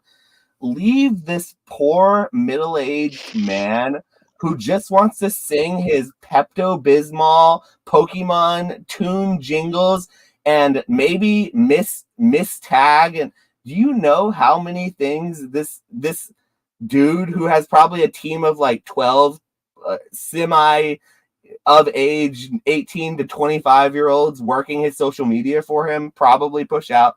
And another thing, like, old people in a hobby full of young people are sometimes really cringe. That is 100% true. And no one has ever said that, like, when your dad's friend comes and tries to hang out at like the college parties and put on like the hats and the tight t-shirts, that's obviously cringe as hell. But as long as dad's friend isn't doing weird shit like picking up on the younger girls and, like, you know, being weird and doing pervy shit, which I've never ever heard of anything weird like that happening from Jason Paige to get canceled. The dude is just hawking signatures, selling his own signature to people, which is what people do at these collecticons all the time, and going around, you know, maybe not drinking after the conventions with some of the of age older people who attend and singing a song in the lobbies. And he's getting so much hate for it. I just can't stand for it. This man does not deserve the hate that he's getting. I'm not trying to say I want to hang out with the guy and invite him over and have like But you beers. did. But you I mean, did. we have hung out with the guy. Shout out to Jason Paige at Collecticon. At every Collecticon, he is the nicest dude. Like, I have never. Sure, he's come up to my table and he's been like, "Hey, I have my signatures on these personal cards of mine that I have. You want to trade it for one of your PSA 10 slabs worth $50 to $100? I'll give you a good deal, buddy." And every single time, you know what I say to him? Sorry, I'm good on that. I appreciate the offer. I treat it the same way as a child or a person of age walking up for a trade up challenge to me. I don't go and make a YouTube video about it. I don't record them on my phone and say, this guy's so cringe for offering me this deal that isn't really a great deal. And to me, maybe it is to some people. And I just think he gets run through the mud for the wrongest reasons. And really what he is just a dude who maybe has had a couple of cringe moments because he spends his waking life online. And he's in a younger hobby. So maybe that's a hot take, but I'm done. What do you think about that? You said a lot, but I agree. Every time that dude sings the Pokemon theme song, I'm all about it. That's all Okay, I need. that's another thing. The one Every single thing that time. nobody ever says is how much of a gem it is that one time he sings that theme song at the convention, how everyone loves it, and how new people who come to those conventions who hear that, they have an emotional connection to that, and how, in my opinion, that how good that is for the hobby outweighs the cringiness of like him going around and like hawking his signature and vendors being fed up with it. And okay, so he probably pays a lot of money and puts a lot of advertising to put his face on his booth and plaster it up everywhere. Do you think it works for him that well? It probably works well enough, but like It does. if you're I had to getting mad BMX him about for it, just I had to BMX him for 3 shows in a row, bro. That was Okay, so terrible. people actually come to it, I guess. So I don't know. I just don't get the huge amount of like internet and like it almost feels like it's cool to hate on Jason Paige or something when it's like we've been around him enough to like I don't think he deserves to be canceled in any regard. I personally have seen much worse behavior in this hobby not get canceled. So I just feel like, yeah, he's not like saying he's going to sign something and not shipping it out, and like charging you $1,000 and sending you a fake signature. I don't know. It just feels like if you're not into what he's doing, don't buy it. And that's that. But maybe the chat feels differently about it. I haven't even looked at the chat. There's not one time that he sang that I haven't enjoyed it. The theme song. I mean, some of the other ones get a little old, but the theme song's the shit. Yeah, and I personally think that he has a place at every Collecticon. I think that at this point, as long as he doesn't start really scamming people or doing actual criminal activities, I really feel like he is better for the hobby than a lot of the other people that go to all these Collecticons that I see every time. And yeah, that's just kind of my overall take on it. And you'll never hear me or see me making like a call out video on Jason Paige or something like that because leave the poor man alone. Like just leave him alone. Can you also stipulate that you can be a bit biased with this due to the fact that you do have part ownership in a in, in the virtual This is gonna get out now. This is gonna be out. It's gonna be out there for everyone to know. in the virtual hotel that he's provisioned you or provisioned us, I should say. So you are guys. I just want to make sure it's clear. Josh is very biased. Okay, fun story. Once upon a time, about 2 years ago, 3 years ago, maybe 4 years ago at this point, we were at a Denver Collecticon of all places, and we were in the lobby of the hotel at the trade night, and who did we run into but a lone wandering Jason Paige in the lobby? Oh, he ran into us. Well, okay, We were so just chilling. Ray and I were We were standing in the lobby, chilling. and he wandered into us and started talking to us. Okay, so we were like, "Oh, hey, Jason, how's it going?" We start getting into a conversation with him. Long story short, the man told us his entire daily routine, and he told us his entire cryptocurrency mansion, universe, like the whole thing about like what he's doing in the metaverse. I want to be clear, he was not shilling it to us. He was not trying to get us to buy into anything because I know how this might come across and sound. He wasn't pumping it. He was just telling us about his mansion in the metaverse Hotel. and how if we, because we were cool guys and we were having this cool conversation and he liked us a lot, if we ever at any point wanted to come in and basically just live there and party there for as long as he said open invitation, his exact words, we could come live in the metaverse mansion. He'd give us a key to the castle. He said the words, a key to the castle. I think it's because to his mansion. And so we ended up walking out of there with a pretty hilarious experience with Jason Paige, knowing full well that when the world moves into the digital state, we have a place to live. We won't be homeless. So maybe we are biased because he's 100%. shown kindness once upon a time. But oh, that was such a super hilarious. I couldn't. How drunk he must have been for that. Oh my god.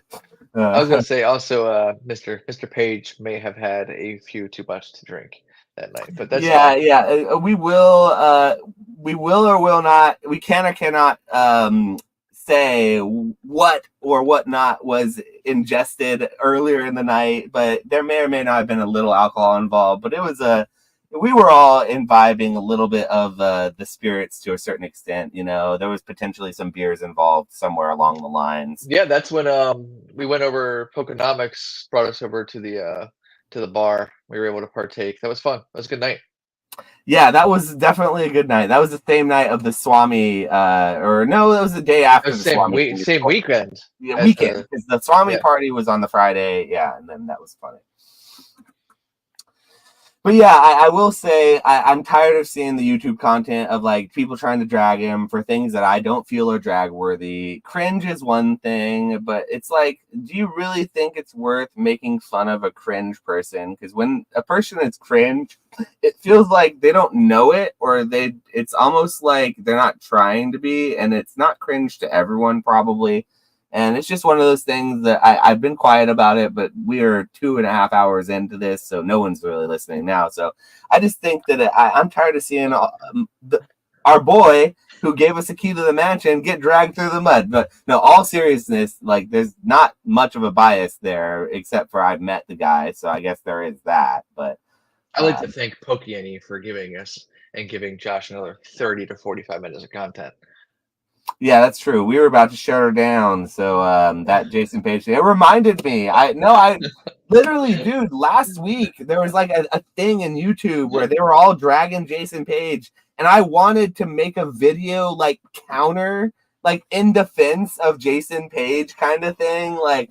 But I feel like that would have been cringe too. So maybe it's just better just to keep it to the 2 hours into a podcast that maybe nobody's actually going to watch, but yeah, I really don't think it was worthy of like, maybe it was a down week for content and that's why they were doing that. But it was like 3 or 4 videos that came out about Oh him. no, it's pretty much the status quo is the shit on him. Yeah, and that's the thing. Like I feel like it's just that's why I had to say something. It got to a point where it stopped feeling like people were actually having reason to say something. Because like if you're gonna troll someone because they're being Can I cringe, stop you for a second? Sorry, I just need to yeah. stop you. Can you change the banner along the bottom to Jason Paige Defense Hour, Oh yeah, please? yeah, that's fair. Just Yeah, so that we know where to cut to right. when you're just so I know where to cut to when I want to. People are cringe all the time, and it's fine to call them out, but to do it just like too much, there's a certain point where it's just like enough is enough. You know what I mean? And, like we all know this. It's not funny to make fun of him anymore. It's like we all know he's gonna yell out Pepto Bismol like randomly at some point, or he's gonna sing the Pokemon theme song in the bathroom of the Collecticon bar, and someone's gonna record it and post it. You know, we already know that. So in defense of Jason Paige, we're the only people on the entire internet who are going to defend this man. That is one of the things that I'm certain of. There's not a single other Pokemon YouTuber or Pokemon person in the space who's going to go out and put their neck on the line at all. And let me be clear, I'm not putting my neck on the line. I'm not going to defend the man if anything comes out that he actually did do criminally. Because listen, I don't know his life. I just know that currently what I know about him, he does not deserve the heat that he's been getting in. And that's that. But if anything else were to come to light, I do not want to be held accountable for that, because who knows what the hell goes behind closed doors. But at this point, all the dude is a cringe older man who's like going to these Collecticons, and he's doing his damnedest to sing the song the best he can. And I think he's good for the hobby at this point. All right, I think he is. Damn it. And also, if Pepto Bismol wants to provide an affiliate link for the old card shop, I believe he'd be more than happy to go ahead and throw that in. Pepto Bismol, please reach out to the old card shop's management. Thank you. Yeah, I'm pretty sure they don't even give Jason anything for him singing the song. I'm pretty sure I'm not going to get anything. But if Pepto wants to give me a shout out, Hey man, just Lord trying. knows that if Tums, the Tums brand wants to give me a shout out, I don't use Pepto Bismol, but I use Tums like on a more often than I should basis. I love them, so I would take a Tums sponsorship. Okay, and now I'm showing my age, because when you turn 30 plus, you enjoy Tums probably sometimes. Yeah, those Italian meals become a lot rougher, right?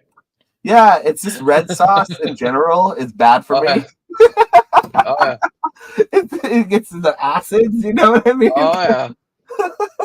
God, Yep. being 30 is something else, isn't it, boys? And girls, for the 1% of my viewership that are ladies, I appreciate you for watching. Or for the significant others who are forced to sit through this, oh man, I feel bad for you. So thank Bro, we, you we for. we just we still got 21. People like the Pepto Bismol Jason Page defense talk here. Yeah, every time I belt out a new, whatever saying or old childhood jingle it is, that we lose at least 69 potential viewers, but we gain 2 or 3 troll viewers because they like that stuff. So We do have to make an adjustment here. We said sauce, gravy for the Italians. yeah, well, because if you're an Italian, Sunday gravy is actually like a tomato sauce, and that's they don't have gravy; they just use red sauce on everything. I'm not that Italian. I'll still They, eat they regular gravy. You know, they call it gravy. They call red sauce gravy, bro. that's what all red sauce is. I knew that some was. I didn't know all of it was. Oh There's wow. a pretty strong subset of Italians that call, as a man who was raised in the Philly area with a lot of Italians around me, red sauce not necessarily always marinara, but like it's called gravy. Yeah, so I'm on the smoothie ones. Those are the ones that I like. Those ones are the ones that I can actually, if I really need something, I can tolerate it. But Tums, man, they're the worst. That chalky texture. As much as I will say, I'll take the sponsorship. Oh, that chalky texture is the Dude, worst. what's with Pokey Eddie's takes in here tonight? Chalky Tums? What the hell's wrong with this guy?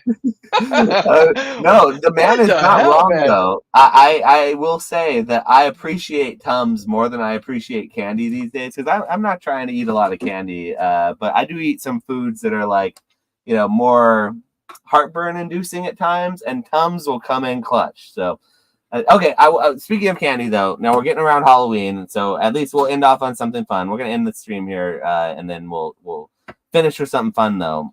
What's your favorite Halloween candy? And furthermore, what's your favorite candy in general? If you had to say one candy, or could you even say that? But hit me with some Halloween All love right, here. so listen, I actually meant to date this earlier. Um, I had something tonight.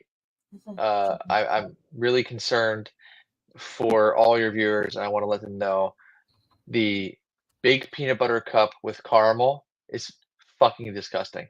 Okay, if you like Reese's, please do not purchase that. It is a terrible candy, terrible choice. I ate it tonight. I was actually crying as I was eating it.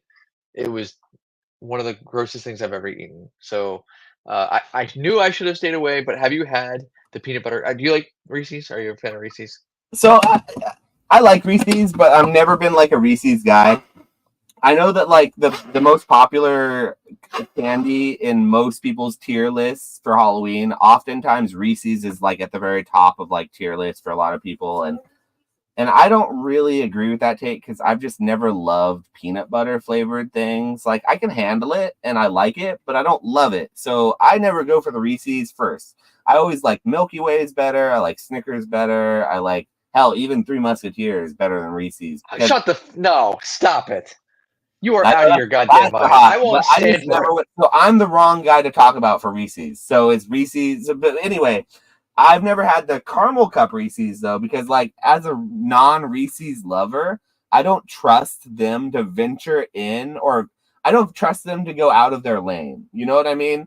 It's like, why am I gonna try to get a Reese's with caramel when a Carmelo or like a Ghirardelli chocolate with caramel is sitting right next to it, and that's exactly what they're known for and what they're good at. So like, I guess I'm just all about more traditional, staying in the lane. So like, if I were, even though I don't like peanut butter, if I were offered a peanut butter or a caramel cup from Reese's, I would only go for the Reese's, the peanut butter one, even though I like caramel more than I like peanut butter. So no, I haven't seen or I haven't had the caramel cup Well, PCs. So I am warning the chat. Shit's terrible. Get away. However, standard Halloween candy. I mean, I'll just go with favorite candy. Can we just talk about how good the what are they called? Damn it, I'm trying to remember the name. The gummy nerds.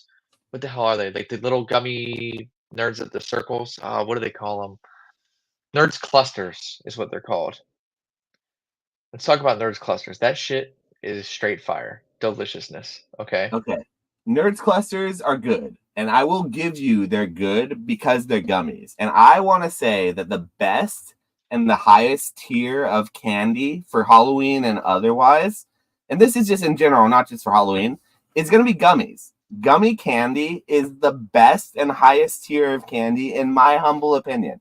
And on the gummy tier, there are different tiers along the gummy, like the ranking. So shout out to the boxed and nostalgia. Sorry, I don't want to say like boxed, whatever, the wrong name. Shout out to Ponga and Bierski's box nostalgia. I want to see a rank the best gummies, like out of all the gummy candies, like what the best tier gummies are. Because to me, the best and the only gummies that matter are the Haribo Gold Bears. Every other gummy is like a C to D tier compared to the Gold Bears of Haribo. So there's Gold Standard, there's Haribo, and then there's everything else. So I'm going to go ahead and say my favorite candy, everyone knows at this point, it's the Haribo Gold Bears. So, Can I ask you a question? What's it like to be on this podcast tonight, right now, with me, and to be just so fucking wrong about everything in life? What's the matter with you? I am always on a podcast where I differ my opinion with someone across from me in a way that we get into big arguments. So it's almost feels like it's just another day, you know? It's very normal for me. First of all, that's not even like it's not even the best version of that gummy. The Haribo, What? the dude, have you ever had like the European style Haribo gold bears or what they're called? Just the gummy bears? The European Gold Bears, that's how they used to Yeah, all be before they started manufacturing over here. Yeah, those were the OG ones, yeah. OG ones, delicious. So However, the difference between the OG ones and the new ones, just so you know, I have to tell you, I know what you're talking about. Don't think you're more of a Haribo lover than me, Ray. The old ones, they have more of a dull sheen to them. They didn't have like a shine. There was almost like no beeswax on the outside. If you flip over the back of the actual the little wrapper, I was such a weirdo when I was a kid. I would read the back of the wrapper. There was never beeswax on the old ones. Now there's beeswax is on the actual like the description of what's in the packaging. I'm pretty sure that the new ones have like this shiny sheen because they're covered with beeswax. And that's what gives them their like their texture as well, kind of on the outside. Either way, taking that out of the equation, Albanese Gold Bears or gummy bears are just so much better anyhow. Have you had the Albanese brand? Oh no, those are too soft. Okay, so here's a hot take. I need my gummy bears to have a chew. I can't have the soft ones. I can't have the jelly. Well, you probably like gummy bears made with like fruit pectin and not actual gelatin too. I bet. What'd you just call me? Yeah, so I'm very picky with my gummy bears. Not only do I only love the gummy bears that have a little more chew to them, really, which is like the Haribo style. If it's too soft, I'm just gonna like eat one and be like, I'm not into it. So yeah, I know which ones you're talking about. Don't like them. Too many flavors. Also, too many flavors. There's like 20 plus flavors in the bag. I need like 4 or 5 flavors so I can have one favorite and go back to that favorite. If I have a favorite of that Albanese bag of a flavor that's in that bag, the chances of me pulling one of that flavor out randomly and getting it again is so little that I'm not going to be able to get that hit of like, I enjoy it. So like less is more, okay? I need less flavors and I need a give with my gummy bear. And I've actually come to really enjoy the beeswax coating on the new Haribo bears. And so even though I agree with you that the old bears were superior, I actually like the old bears or the new bears, and they're fine. And Haribo, please sponsor me. I need your sponsorship. I might actually fight you the next time I see you based off just this podcast alone. I've just never experienced anyone more wrong in my life at all times during this podcast. But I think candy, to be fair though, I think you have to have a top 2 or 3. So I'll just say Sour Patch probably, like, I'll say it's hard to classify because the Sour Patch watermelons are fucking delicious, but standard Sour Patches are also delicious too. So I'll put that at 2. So there's 1, 2, and then I also just really enjoy Reese's and Twix as well, but Reese's is solid. Wait. Thoughts on the new Mexican chamoy gummies? They cover in the super spicy. It's probably tajin and chamoy. Yeah. and they're probably very good. I am my spice tolerance level is so low though that even something like that, I can have a few of them. So here's how I would like that. I would love that in like one of those little tiny like sample cups that you would get someone at like a party giving me a few of those, or I'm having a couple, but I would never eat like a whole bag of them because it's just a flavor profile that I couldn't get. Too spicy for someone like me. I'm the type that gets mild spice, unfortunately. I know I'm getting dragged in the comments. You're like, he doesn't take spicy well, but I mean, I'm a mildly spicy kind of guy. What can I say? Nothing wrong with that. By the way, Ponga actually trying to represent sugar-free Haribo is a madman. All he wants is just gastrointestinal problems. He's just going to Just be go to the okay. If you want to get a laugh, do not order the sugar-free Haribo. Go to the comments or the reviews of the Amazon page for sugar-free Haribo gummies. It's the funniest comment section I've ever seen. It was viral before viral things were viral, like way back in the 2000s or late 2000s or something. Yes, so it was pretty terrible. You don't want to eat those sugar-free gummies. I'm being looked at by my wife because there's apparently a spider. She's saying she's making this size, apparently. Bigger than that, she says now. She's trying to just cut it off because of this. We're gonna shut her down soon here. I'm just letting her know verbally that we're gonna shut down. She came in the room with the dog and she's like, "Hey, there's a spider that's too big. He's on his way for the door." So I'm being yeah. So anyway, yes. Do not eat the sugar-free Haribo. We will be sponsored by Haribo, and I will eat every single one of Haribo's gummies on the stream live if they sponsor us. I will eat one of a different gummy every stream. I will have a different bag and prominently featured in every single cardboard hands, and I will say at the beginning what it is. That's what I want. I want the sponsorship that bad. But it's not going to happen. But I will not feature the sugar-free ones. Haribo, that's the one. Reach out to Josh once again. Sponsorship opportunities, affiliate links. No, we are not. We are not going to do the sugar-free, but we will do everything else. So reach out. Yes, absolutely. Haribo can reach out, right? No, I thought you meant reach out for the sugar-free. I was no, we can't do that. I can't be I need to actually do work during a day. And if you read the comments or the reviews of the Haribo gummies, you'll understand why you will not be able to do work during the day if you eat any of those gummy bears. But we're going to shut her down, folks. I have to go and relocate or kill a spider, depending on how large and in charge it really is. Because we all know that if a spider is too large and it moves too quickly in your presence, it has to get squished. But if it's not that big, I'm just going to put it in like a glass with like a piece of paper and a business card and just like throw it outside or something. But that is yet to be determined. Patrick Swayze, that bitch, man. Take it out. What are you doing? Patrick Swayze. Where does he kill spiders at? What movie is Patrick? I'm just saying you got to roundhouse it. Oh, no. Listen. I love spiders. I love all spiders, and I am always one to relocate a spider. I hate bugs. I cannot stand bugs, but spiders aren't bugs. They're arachnids. Arachnids have different structure to their body than bugs have, and they actually have what I would consider as more of like a brain.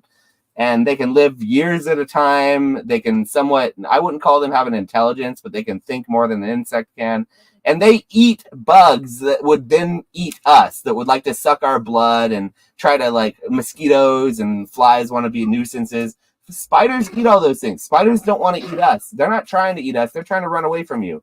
So I will not kill spiders if I don't have to. And I know it's an unpopular opinion, but they don't scare me either. Like, I like them. They're cool. I understand they're not trying to like eat me. I'm not sure if I could ever be friends with a guy who says spiders aren't bugs, they're arachnids. They are not. I don't know where we go from here. I know you're right. Learn biology. There's a difference. Bugs have 6 legs. Spiders have 8. Spiders are arachnids. Arachnids have 8. There's a difference in not just the amount of legs they have, but their other body makeup. Like their nerves don't come. Spiders don't have brains, right? You know that spiders, but they have nerves that come together in their head and form a ball that, if you look at it, looks kind of more like a brain than a bug does. So spiders are smart. I don't want to hear it. They're much smarter than other bugs. I will always protect spiders if I'm given the chance to not kill them. But if it moves too quickly in front of me, that shit's getting squashed, and I am not afraid to do it. But I just like to give them the benefit of the doubt. That's all. Okay. That's What is all the I'm name of this saying. podcast tonight? What is the name of this pod? What is this last hour 15 minutes turned into? Yeah, We have Jason candy, Paige. spiders, like, yeah.